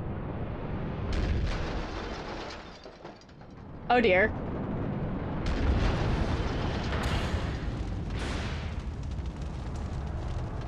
Everybody run. I don't think it's actually that fiery. Oh my gosh. I think that's the most dramatic breakdown in all of Ace Attorney history. You're a sad, pathetic, detestable man. Lord Clint Van Zeeks left a will in which he confessed to everything. When those words came out of Asogi's mouth, it deranged me completely. I knew I must do anything and everything in my power to contain the situation. But I couldn't find the damn document. I searched his cell, but it wasn't there. Which precipitated the jailbreak plot, I presume. Thanks, thanks to Kate for that. There's not a single non-dramatic English gentleman in this entire gosh dang game. The Van Zeeks are dramatic. Every other British guy is dramatic. We have like even like... They're a dramatic lot, but it's also Ace Attorney, so what do you expect? I know there's always a degree of dramatics in Ace Attorney, but man, do these guys take the cake. What do you mean? The need to obtain that will was all-consuming. I was sure if I felicitated Asogi's escape, he would emerge with that will somewhere on his person. But despite searching his limp body in the cemetery that night, it still eluded me. It never crossed my mind that it was concealed in the sword's hilt. Sucks to be you! Awesome to be us! And me, because I was like, wait, I know some katanas. I'm like, wait, you can... Wait. Aw, hey Barack. You've had the worst time of it these past few days. What pains me now is that my brother left this world without a word to me. I'm sorry, Lord Van Zeeks. In point of fact, I think perhaps that isn't the case. Sorry? How can that be? There is more to his last will and testament. What? They just didn't read the whole thing. Oh, we're back here. As I confront the prospect of my demise, I feel bitter regret for my younger brother. Barack, you have always looked up to me, and now you follow in my footsteps to become a prosecutor. It is my fervent wish that my unspeakable deeds should not hinder your advancement. I ask not for understanding, for none could understand my depravity. I ask only for forgiveness. He did mention his brother. Asogi is a fine detective, and a hunter worthy of respect. He has agreed to honor my final two wishes. The first is that this document survives. The second, I cannot commit to paper. I have confessed my sins to my wife. May she find resolution in my death. With my eternal gratitude to my Japanese friend, I rest my quill. Clint Van Zeeks. How you feeling? Not good. Not surprised. Clint. Aw. I want to give him a hug. I don't think giving hugs even in Britain time was proper though. You can go in a ditch. Van Zeeks, kick him! He's right there, kick him! Mel Strongheart. He did in fact mention his family, yes. You colluded with Shishiro Jigoku in a criminal plot so immense it spanned the oceans. And you cold-heartedly murdered all those who knew the truth about what happened 10 years ago. But why did you set about that now, a whole decade later? To ascend to the very peak. These last 10 years made me realize being the Lord Chief Justice wasn't enough. Short of becoming Her Majesty's Attorney General, I could have no real power to affect the changes needed in this country. And for that, For motion, I needed to ensure no remnants of the past remained. How could you? Well, I like everything to run smoothly, in the exact manner that I prescribe, like a well-oiled machine. Hence all the gears in his office. And I was just a step away. And for your ambition to succeed, did you even bother to count the number of brilliant people you had killed?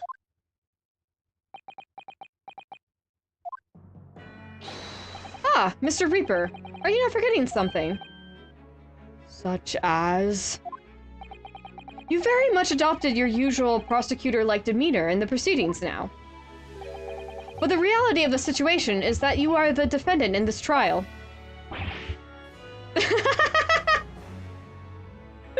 Ah. However, the presiding judge would appear to have fallen from the bench, as it were.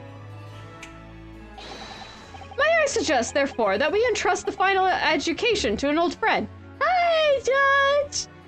We like this guy. My lord. As a member of the judiciary, I've been following the proceedings from the gallery, and I must say, I shan't ever forget the extraordinary battle between good and evil that I witnessed here today. What's the final verdict? The darkness that has blighted justice in our land these past 10 years has at last been dispelled. Thanks in no small part to the efforts of a bright young star from the east. Defense Counsel Naruhodo. Yes, my lord. On behalf of everyone here present in the Old Bailey, I give you my heartfelt thanks. You're too kind, my lord. First time I faced you in court, just under a year ago now. I had the faintest of intimidate what? Okay. I had the faintest of intimidations. If British justice, so warped and twisted over its long history, was finally to know change. Or imagination? I'm not sure what he's... Can't read. This might just be the man to do it. Oh, it was imagination, maybe? I don't know. What? At that time, I wouldn't allow myself to acknowledge the possibility.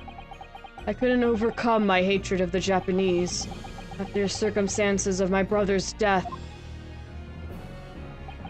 Mr. Naruhodo. Bow. Allow me to apologize for the countless discourtesies on my part. You are a lawyer of boundless talent. Oh, Lord Van Zeeks.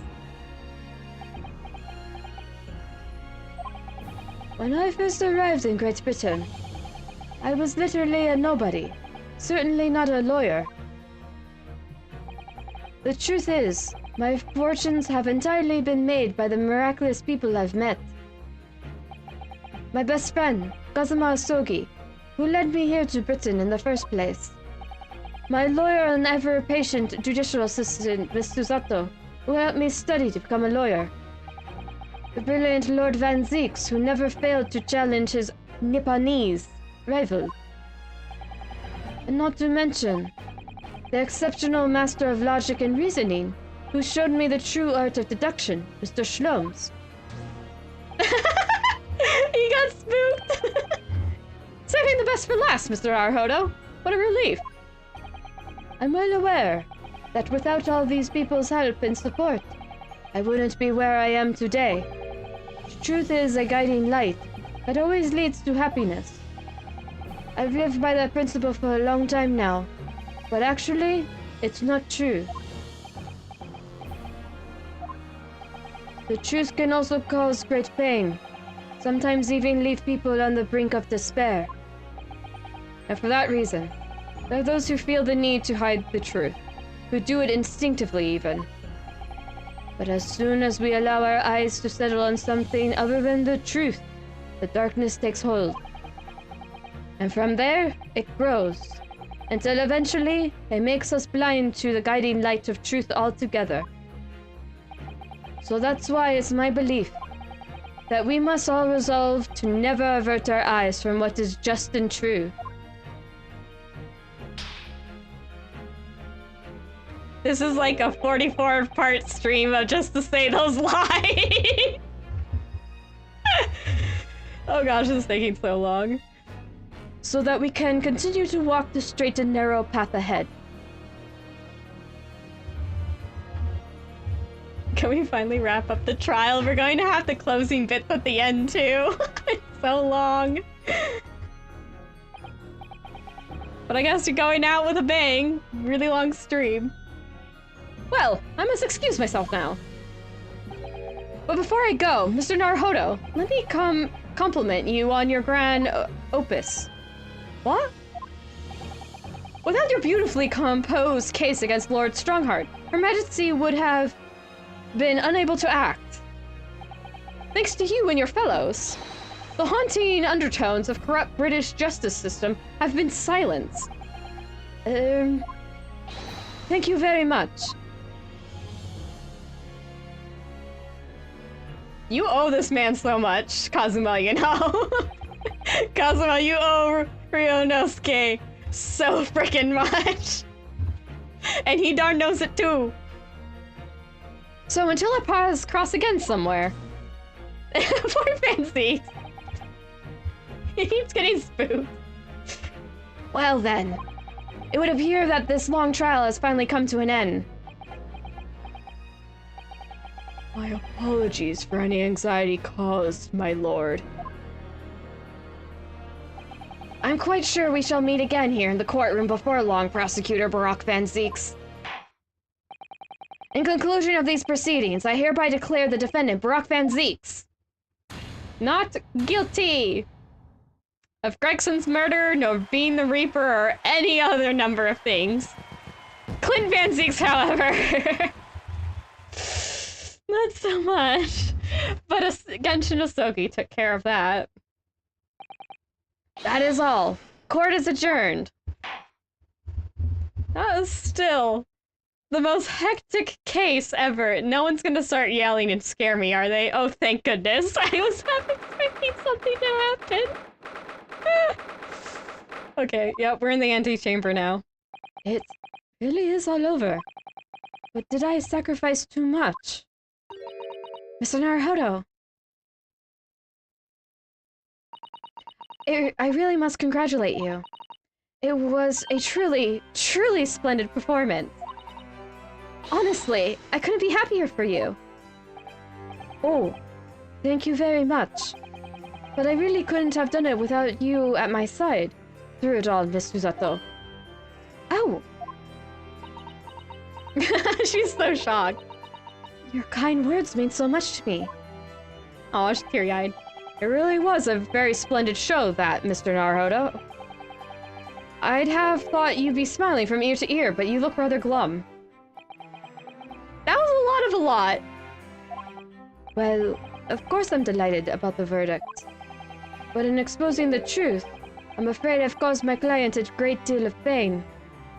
Yeah. Oh, I can't check though. Okay. I'm really not sure that's what a lawyer ought to be doing.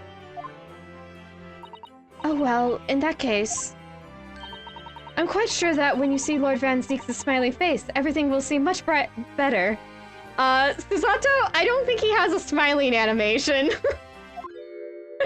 Hi! I'm happy to see him. Miss Susato, everything seems worse. He has a face like thunder. Oh dear, I really shouldn't have presumed. Mr. Naruhodo.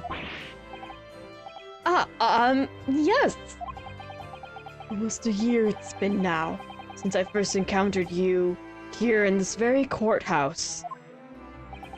For you to have risen to the level of excellence you demonstrated today, well, it's quite remarkable. But I exposed the most unpalatable truth that you could ever have imagined in court today. I feel as though I've robbed you of something you held so dear. What was it that he said? To fight those who dwell in the darkness requires at least some of us to occupy the darkness ourselves. But that was just the feeble excuse of a coward. Only those with the steadfast eye for the truth have what it takes to fight the dark forces of crime. You made fine work of establishing that fact in court today. He is doing his best to keep it together. Oh. Well, thank you. What magnanimous words.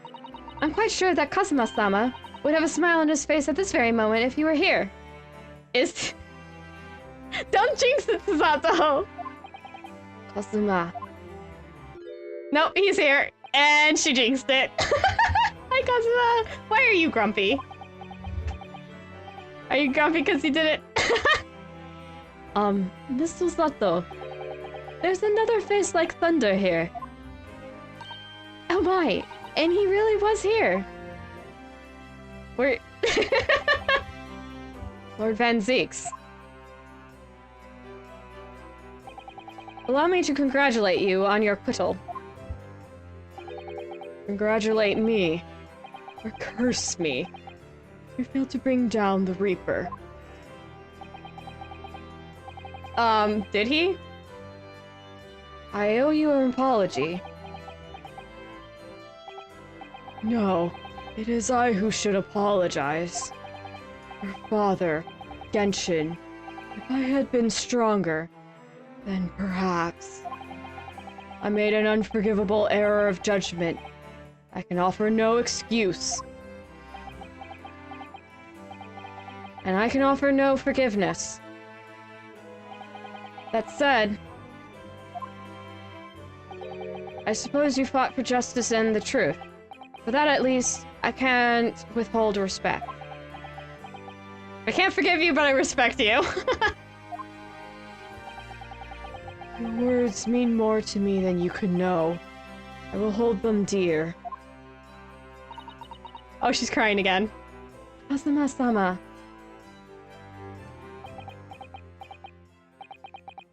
I must say, there's one thing that's still bothering me. What's that? The will that Lord Clint Van Zeeks wrote before his duel with my father. Oh yeah, he asked two things, but we don't know what the second thing is. Asogi is a fine detective, and a hunter worthy of respect. He has agreed to honor my final two wishes. The first is that this document survives. The second, I cannot commit to paper. I have confessed my sins to my wife. May she find resolution in my death. With my eternal gratitude to my Japanese friend, I rest my quill.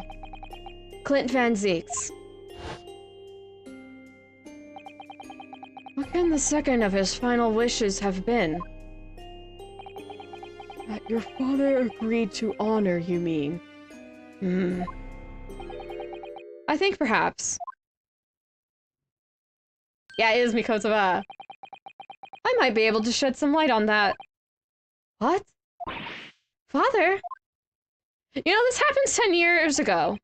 You know what else has 10 years attached to them? You know what else has 10 years attached to them? You know what else is 10 years old?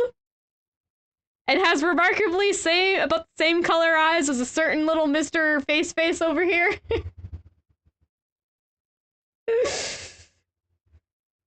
Yeah. It was 10 years ago, as you know. The day before the execution was scheduled. I went to the prison to say my farewells to Genshin.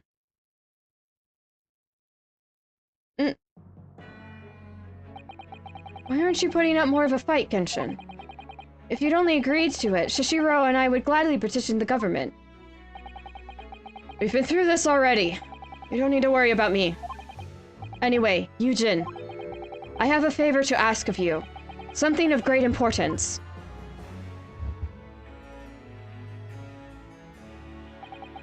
You're one of my greatest friends, Genshin. Whatever it is, consider it done.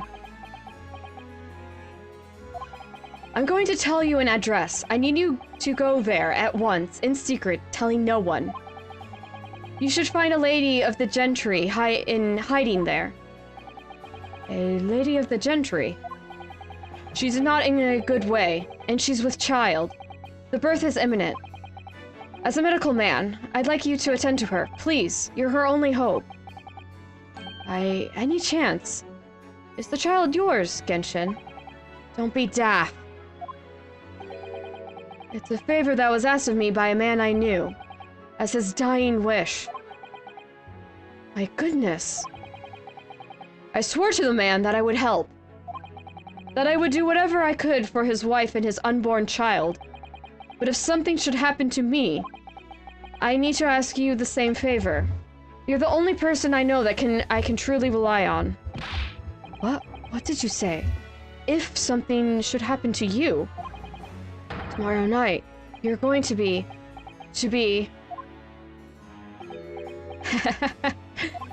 You never know, though, do you? What life will bring. Alright then.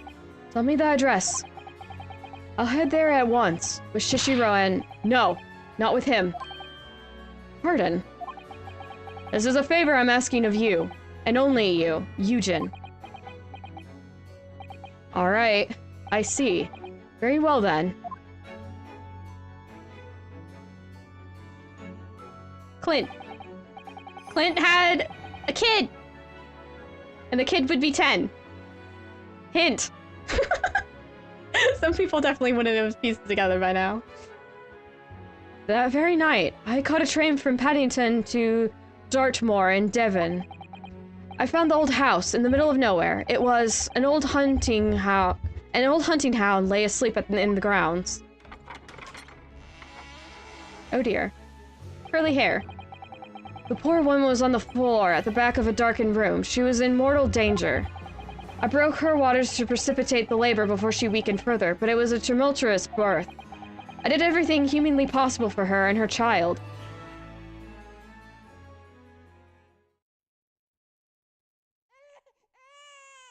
Baby!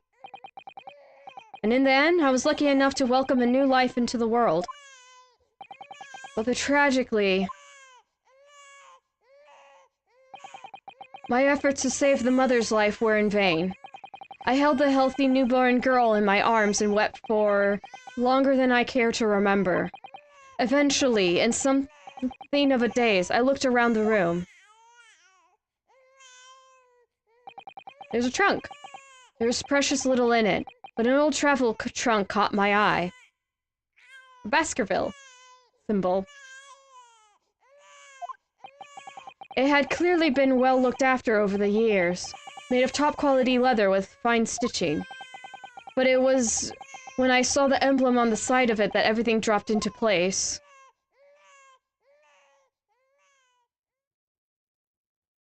B for Baskerville. Baskerville? Yeah, it's Clint Van Zeek's wife! Miss Baskerville. I don't think we ever get her first name. You mean the woman was the wife of Lord Clint Van Zeeks? That's right. The newborn was his daughter. But that makes no sense. Why on earth wouldn't Clint have entrusted the child to my care in that case? I was completely unaware that he even had a daughter. I don't think he knew he had a daughter either. I think he just knew he was gonna have a kid. I suppose he didn't really have any choice. What? Well, your brother said that he confessed everything to his wife, so she must have been beside herself with worry for her child. If the true identity of the professor were ever to be made public, the girl would be forever branded as the daughter of an infamous mass murderer. Ah. So the only solution was to distance the young girl from the Van Zeek's family as much as possible. I don't believe it. I imagine that in his final hour, Lord Clint Van Zeeks made the obvious choice. He would have thought to himself, this Japanese man here is someone I can trust.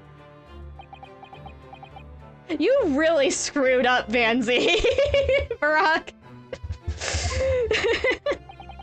I honored my promise to Genshin, of course. However, only a month later, I was summoned back to Japan. And without disclosing the parentage of the child, I couldn't obtain permission to take her with me. Oh, how awful.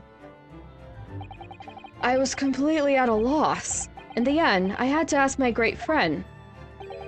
I asked him if he would be a father to her. That being Mr. Shlomes, I presume. Yes. He took one look into my eyes and agreed to it on the spot. Mr. Shlomes, he has a heart of gold. Which is why I love him so much. Everyone knows it's Iris now, right? Yeah, it's his niece. This is why I was yelling at him when she showed up. I'm like, Barack, be nice or you're gonna regret it. That's why. I'm like, that's your niece, you idiot. Really, it all can be said that I did for the child was to give her a name. Oh? When I'd come to Britain, I was trying to escape from the grief of losing my darling wife. So it was her name that I gave to the little girl. Your wife's name, Professor Mikotoba. In other words, the name of my mother. He has a really cute. He does! Ayame Mikotoba. Oh! That's right. Ayame. Or in English, Iris. Iris. Yeah. I had no idea. Ouch! Mr. Naruhodo, what's wrong? This little thing just pinched me on the behind through my trouser pocket hard. Ah, my dear fellows, can you hear me? Mr. Shlomes, is that you? Ouch! Yes, we can hear you.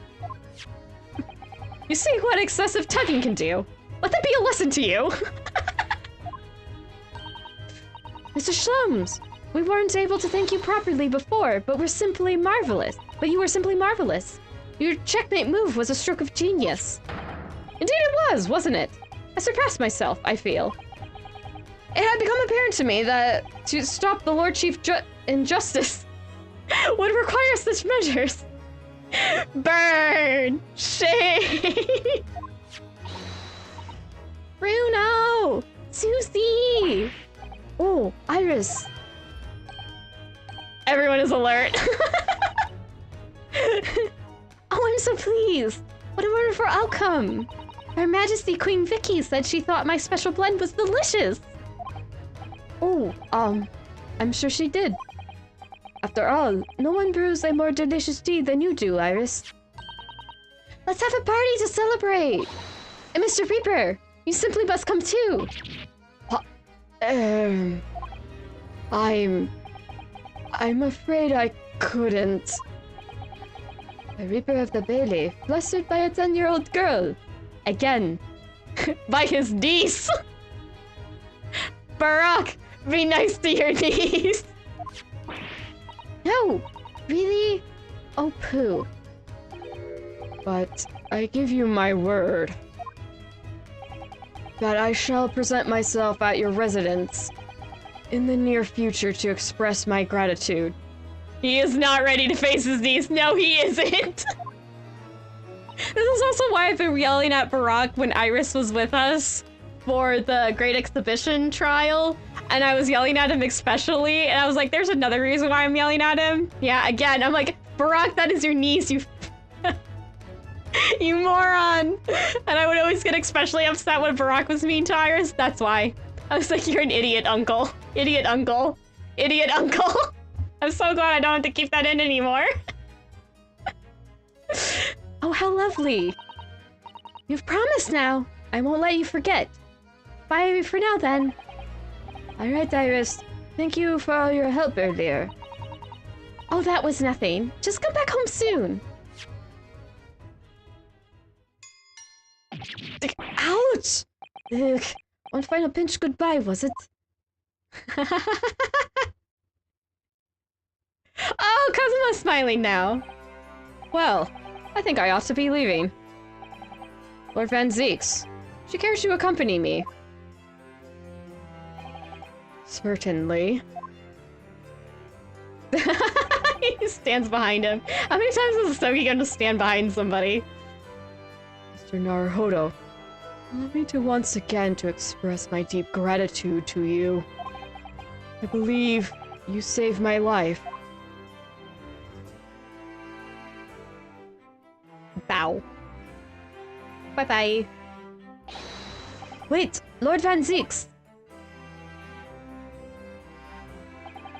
Yes. What are you intending to do now? Well, clearly, I shall have to resign from the prosecutor's office. Oh no! I intend to publicize the full truth about the professor case. Once that's done, the Van Zeeks family will be ostracized completely from London society. Surely not. So as soon as I'm free from my employment, I shall leave the capital. Oh, I see. Don't be a fool. Are those the actions of a man once feared as the mighty Reaper of the Bailey? I beg your pardon. For the past 10 years, you've endured that pseudonym and been cast as one of the dark forces yourself. Now that you've finally been freed from that disrepute, your battle is just beginning, surely. Well, I certainly never expected to hear those words from your lips. I waited a very long time to come to London. Now I am properly here, I intend to learn all that I can. Anyway, goodbye for now, Ryunosuke Naruhodo. Kazuma Sogi. It seems as though he's really matured suddenly. He's not the only one who's matured, Mr. Naruhodo. Well, I think we should make our way back to Baker Street.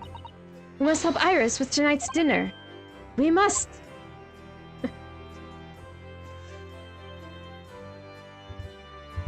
Almost done. It was then that I came to an important decision about my future. Okay. Oh. Okay. We're at Shlum's place. I'm home. Oh my gosh, Gina, hi! Arg! About time you got here! We've been waiting ages, Odo. What are you doing with that colorful piece of history? It's a party, isn't it? It's gotta go off with a bang. I mean fireworks, ideally. But when you ain't got fire, smoke's the next best thing, ain't it? There's a girl on Fresno Street who could help you with that, I think. Miss Venus? Right. I'll remember that. You don't have to reload that thing every time I speak. You really must hear this. It's quite the most extraordinary thing. I assure you, it will defy your expectations. Take down every detail now, Mikotoba. Ah, the world-famous great detective regaling his partner with the tale of his adventure. A sight to behold.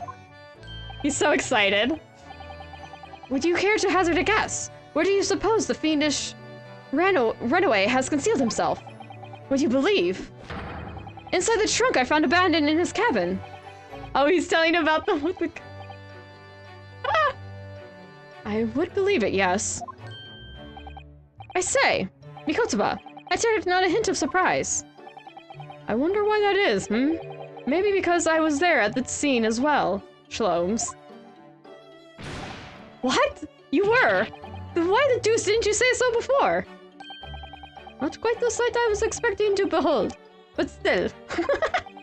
It's hard not to feel privileged to see it. Hello, Mr. Shlomes. Professor Mikotoba. I'm finally back from the Bailey. And not a moment too soon. A feast prepared by Iris and Miss Susato awaits. I must say, I haven't seen Susato look so happy in a very long time. Ah, Reno, there you are.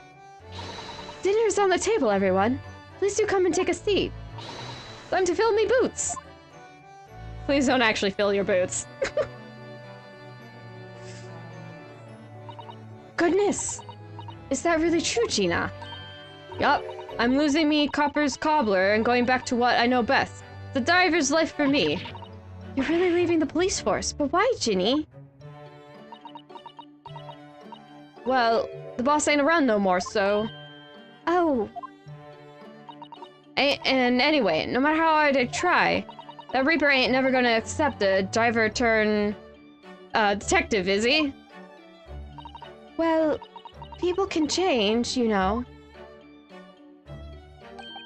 Oh yes, that reminds me. I rather thoughtfully offered to relieve the bailiff of this now defunct piece of evidence. Eh? It's the inspector's pocket watch, and the crown has been reattached. That watch was his pride and joy, a symbol of his great achievements at Scotland Yard. For 10 years without fail, it measured every second of the man's remarkable career. But now, it stopped. Are you gonna wind it up again? Someone needs to keep the memory of Inspector Gregson's career alive by taking on the great responsibility of winding that watch every single day again. Yes, someone with an equally fierce detective spirit.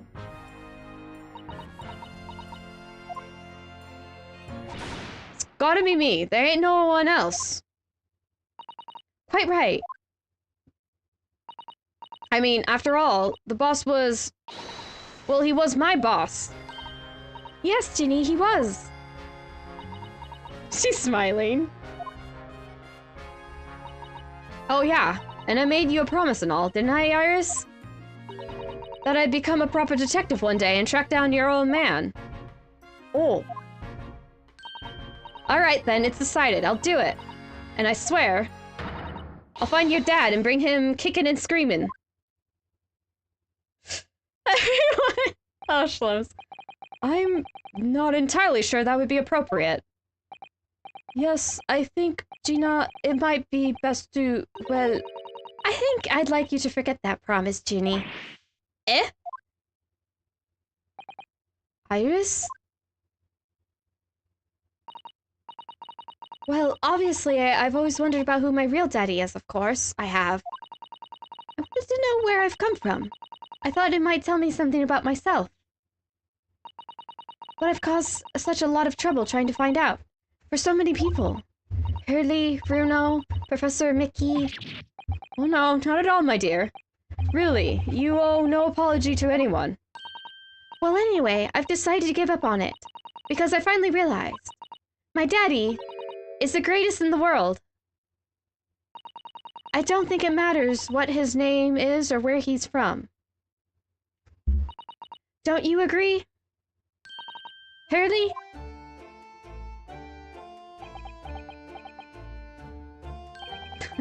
With every word, Iris. Thank you, Hurley. Thank you, Daddy. Aw. I think Miko's about... Yes, Shlums? I think I ought to express my gratitude to you. Oh? For 6 years, you and I solved many a mystery together. And during that time, I remember countless expressions of gratitude for our good services. But a moment ago, I heard the most pleasing expression of gratitude of them all. And I should never have experienced it, were it not for you. You old softy Shlomes. But I must confess, it's a weight off my mind to hear you say it. Well then, I think this calls for a lengthy violin recital, wouldn't you say? Oh, well, the food would go cold. That's the only problem. Maybe next week, Hurley. Are you sure a week is long enough, Iris? He really wants to play that violin. Even amidst the most troubling of cases, even reeling from those shocking of revelations, returning in the evening to the suite of rooms, there's always a There's always warmth and happiness to be had. The home of the world's greatest detective, and my home too, with my greatest family.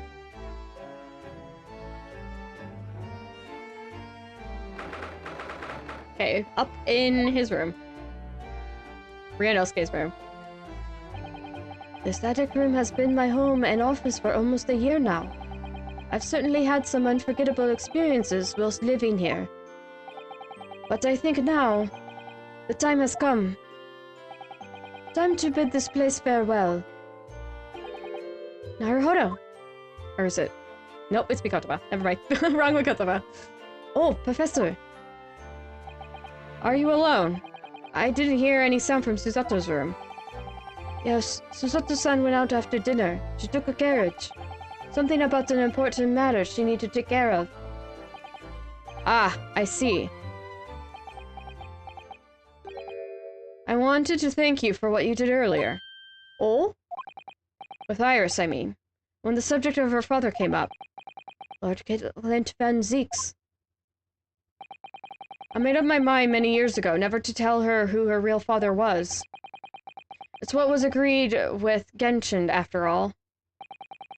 Lord Clint Van Zeeks' final wishes before he died, you mean? Yes. I've had to take some rather drastic steps at times to protect that secret, you know. Calling Susato back to Japan 6 months ago, for example. That's why? When I read Soseki-san's report about his final days in London, my heart nearly stopped. You stumbled across the crux of that terrible case, the dog's collar. The description of the Baskerville insignia left me in no doubt. The Baskerville. If you decided to investigate that insignia, sooner or later you have made the connection to the Van Zeeks. And to make matters worse, Susato knew of the unpublished story as well. The story that Iris had written based on my notes from the time. Ah, yes, the Hound of the Baskervilles. Exactly. It was a work of fiction, but based on the grim reality of a huge beast of a dog being used as a murder weapon. A dog with a Baskerville family emblem around its neck. Armed with those two clues, I feared you and Susato might arrive at the truth. So I invented that story about having collapsed to justify her leaving London and returning to Japan at once. All in aid of halting my investigations you and she might have been contemplating. I see. Something I've never understood is why Susato-san came across the manuscript in Japan, though. You know Iris's The Hound of the Baskerville story, I mean. Shlum sent it to me. That was before Susato left Japan. He was very troubled about what should be done about it, you see. I'd read it and carelessly left it on my desk, which is where Susato came across it, of course. Ah! It was the only case Shlums and I never pursued that I didn't record in meticulous detail.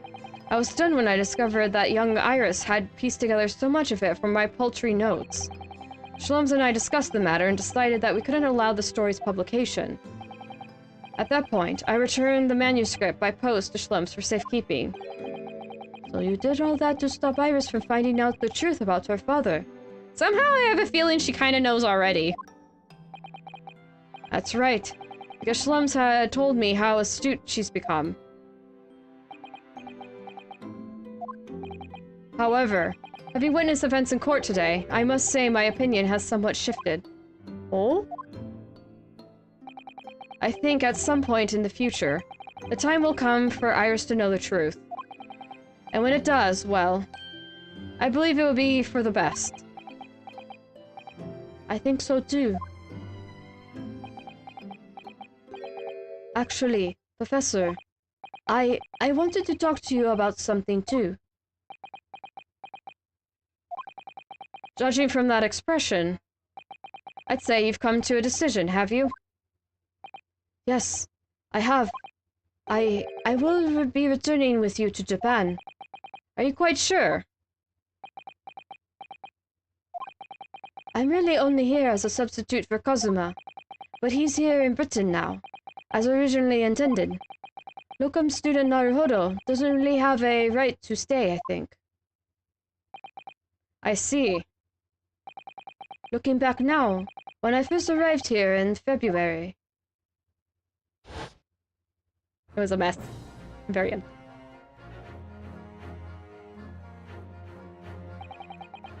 My becoming a lawyer just seemed to be the way things turned out. With Kazuma, Susato-san, and Mr. Schlims all gently pushing me in that direction.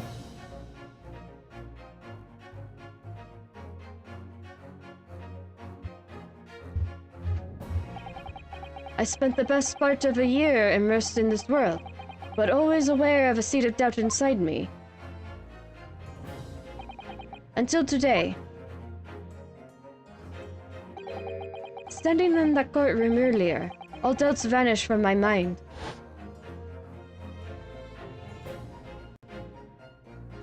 He felt like he was truly standing there as a lawyer. I was totally focused. I was sure of my belief in my client, and I was sure I could see the trial through. And at the end of it, I finally realized no one else chose this path for me. I chose it myself.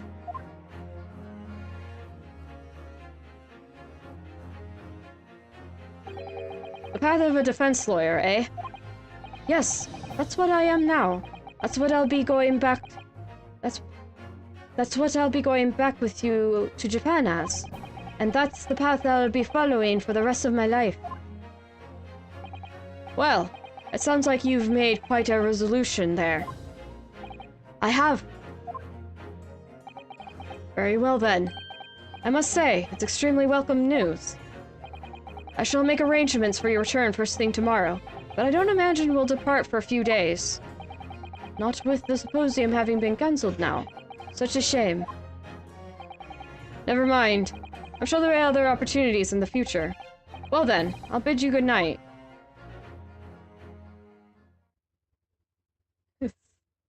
Oh, Susato.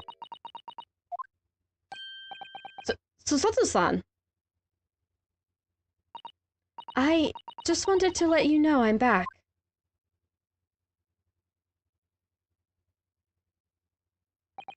Did you, hear what your father and I were discussing? I'm sorry. I did, yes. I couldn't help, but... Oh, how much did you hear? Well... From the part about Iris's real father, I think. In other words, from the beginning. So you've made up your mind? You'll return to Japan and continue working as a defense lawyer? Ah, yes, I'm sorry. I really should have consulted you about it. I did want to earlier this evening, actually, but you'd already gone out. Oh no, that's quite alright. I already knew that's what you'd decide, Naruhodo-san. You did. She's been hanging out with you for a while. They're just quiet. Susato-san. Ah, yes.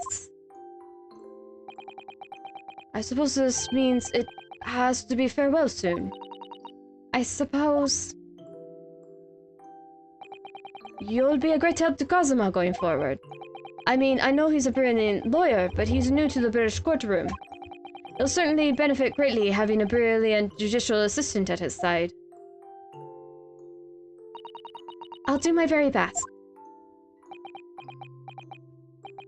I wish I could say it, but I just can't. I can't ask her to come with me. After all, she was always supposed to be coming to Britain as Kazuma's assistant. It's growing late.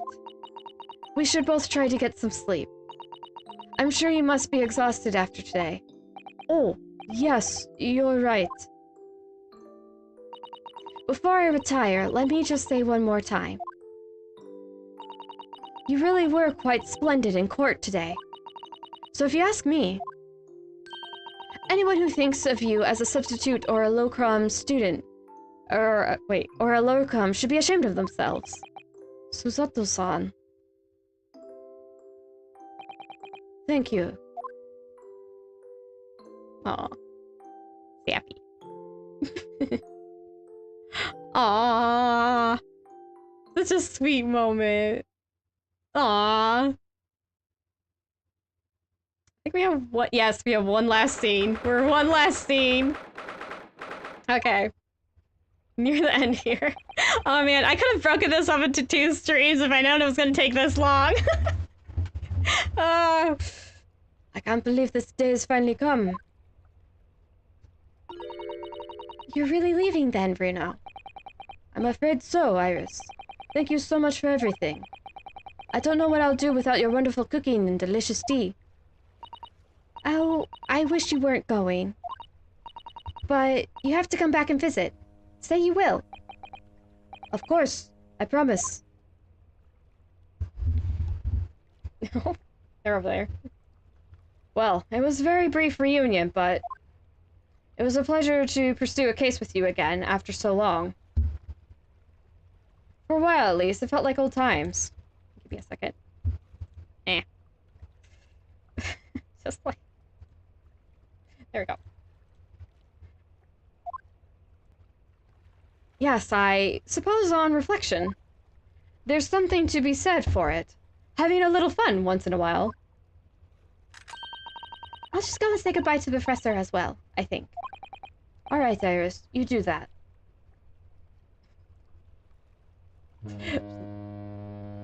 Shit.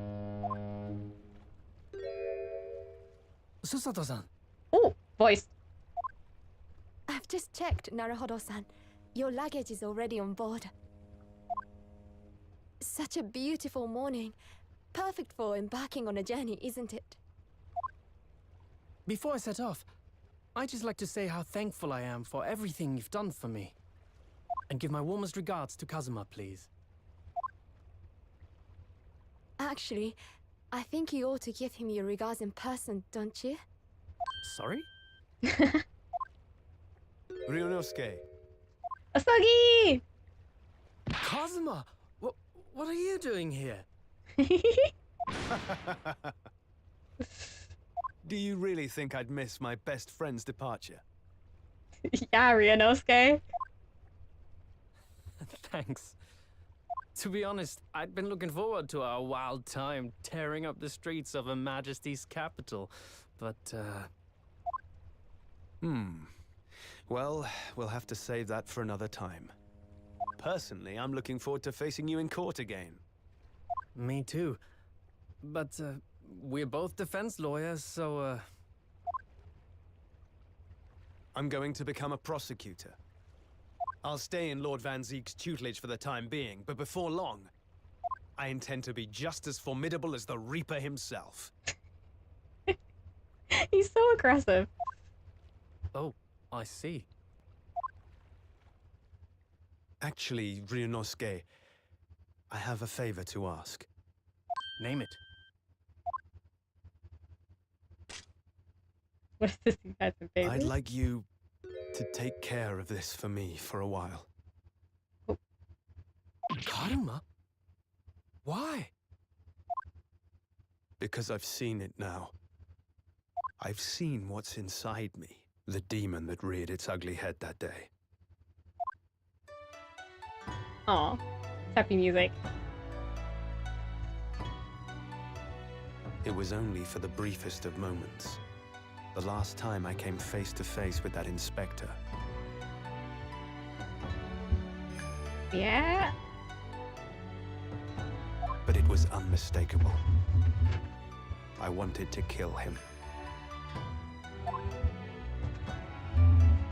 You were very angry. I've always known there are demons that live inside people. And now I know there is one in me. The fact that it very nearly consumed me is something I'll carry with me until the end of my days. While I devote my life to fighting those whose demons have got the better of them. As a prosecutor. So, that's what you've resolved to do, is it? Until I'm ready to face the demon within me. To slay it once and for all. I leave this in your care. If you'll take it. Of course I will. That's a Keep it big by my burden. side, always. Sorry. I interrupted. Until we meet again, then. You have your path to follow, and I have mine. Naruhodo-san?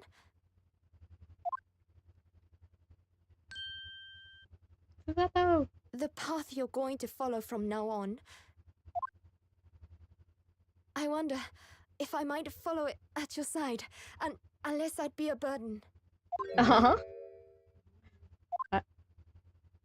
I mean, I would very much like you to come with me. But aren't you? You're so predictable, Ryunosuke. I am? Yes. Yes, you are. Honestly, you never change at all. Hmm. But that's what I like about you. You mean you knew about this?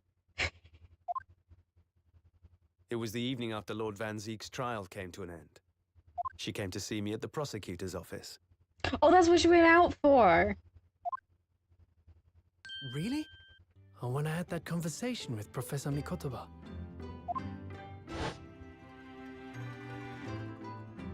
So, you'd go with Ryunosuke back to Japan? Yes.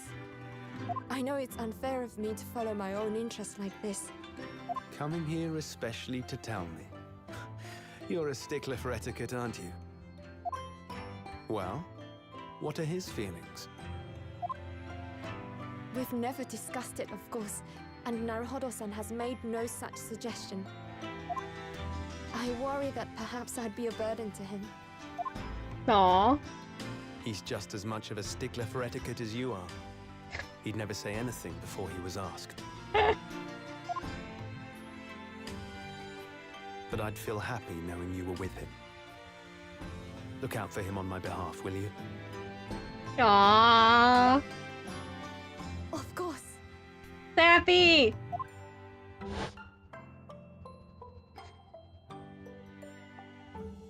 Susato-san. What do you think, Naruhodo-san? With you by my side, no trial would seem too daunting. So if you're willing, I'd be honored if you'd come with me. Together we can take on the world. Aw. I'm terribly incompetent, but if you'll have me, I'd be delighted.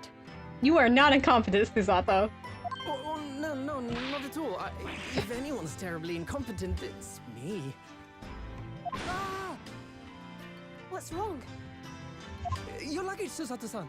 There's no time. The ship's going to set sail any minute now. It's all right. There's no need to worry.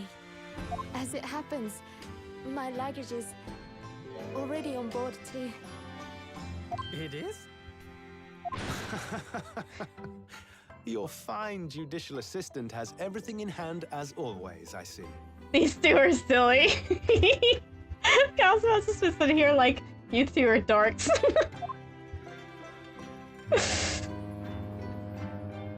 Bruno!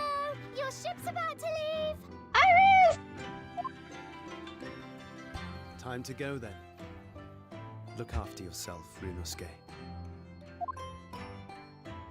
Kazuma, draw your sword. Oh.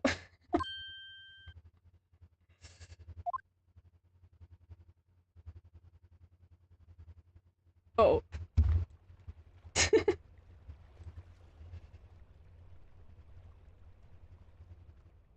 These two.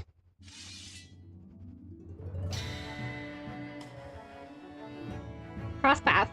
One day, when our paths cross, once more, we'll fight a duel of words across the courtroom. A day I eagerly await as a lawyer. I've been waiting to hear you say that. You Partner. guys are dweebs. I like them. Oh, you're so silly. Yay!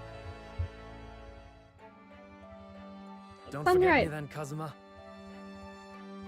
I don't think he can forget you. As if I could, Ryunosuke. And Mr. Sholmes, Thank you so much. I'm very much indebted to you. Indeed, Mr. Naruhodo. I believe you are. I'll never forget all you've done for me during my time in London. Quite. I should like to think you will remember your debt of gratitude. Especially when I visit you in your country. What? The truth is, although many are ignorant of the fact, the world is far smaller than most folk realize. Well, I'd be delighted if you came to Japan one day. Oh yes! Would welcome you with open arms, Mr. Sholmes. Oh, that sounds wonderful! I can't wait! You're so cute! In that case, let us conclude that this is to be merely a brief parting, my dear fellows. Whee! And that brings us to the end of my adventures in Great Britain.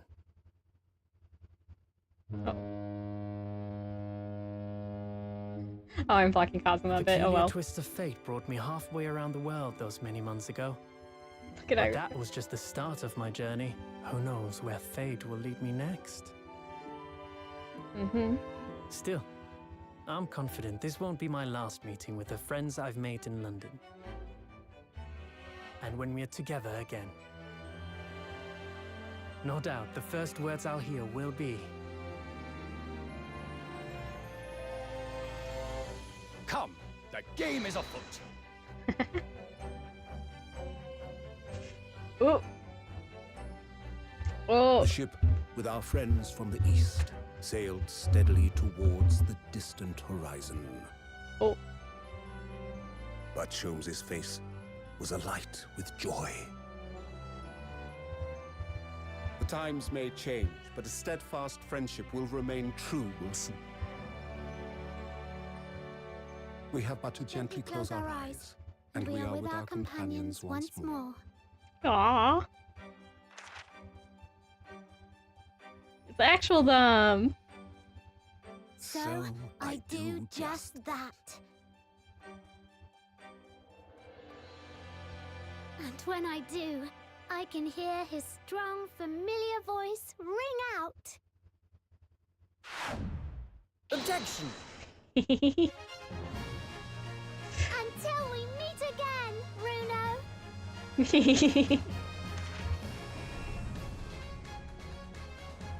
Woo! Ending! Credits! Yep, there's Shitakumi. Okay. I already knew that. Nice to have it on screen, though. Okay, these are kind of fun. Oh, yeah, they do. If a thoroughly undone inquires about Ryunosuke's company, but no priors or electrical goods, and what's the promised close court contract? Anyway, I've decided absence from London's in order, a sojourn in distant clime. Empire of Japan, perhaps. Understand that the wardrobe class includes no change, however. It's just going to go show a little bit. I don't know if this actually skips. Oop. Gave a little note to Hurley the other day. It just said, "Thank you for everything, Daddy." But it made Hurley cry. I gave him some motion.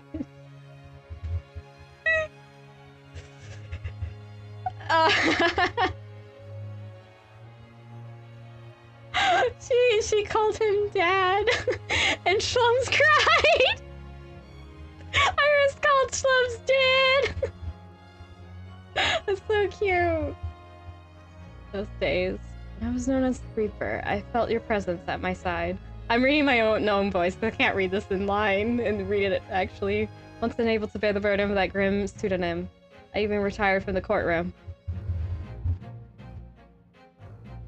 Despite everything, I still wear your prosecutor's badge with pride. But the darkness that once beset me is no more, as you, too, are no more. In the words of a young foreign friend of mine, I must stride forward toward a brighter future. Go talk to your niece! Talk to your niece! Talk to your niece, Barack!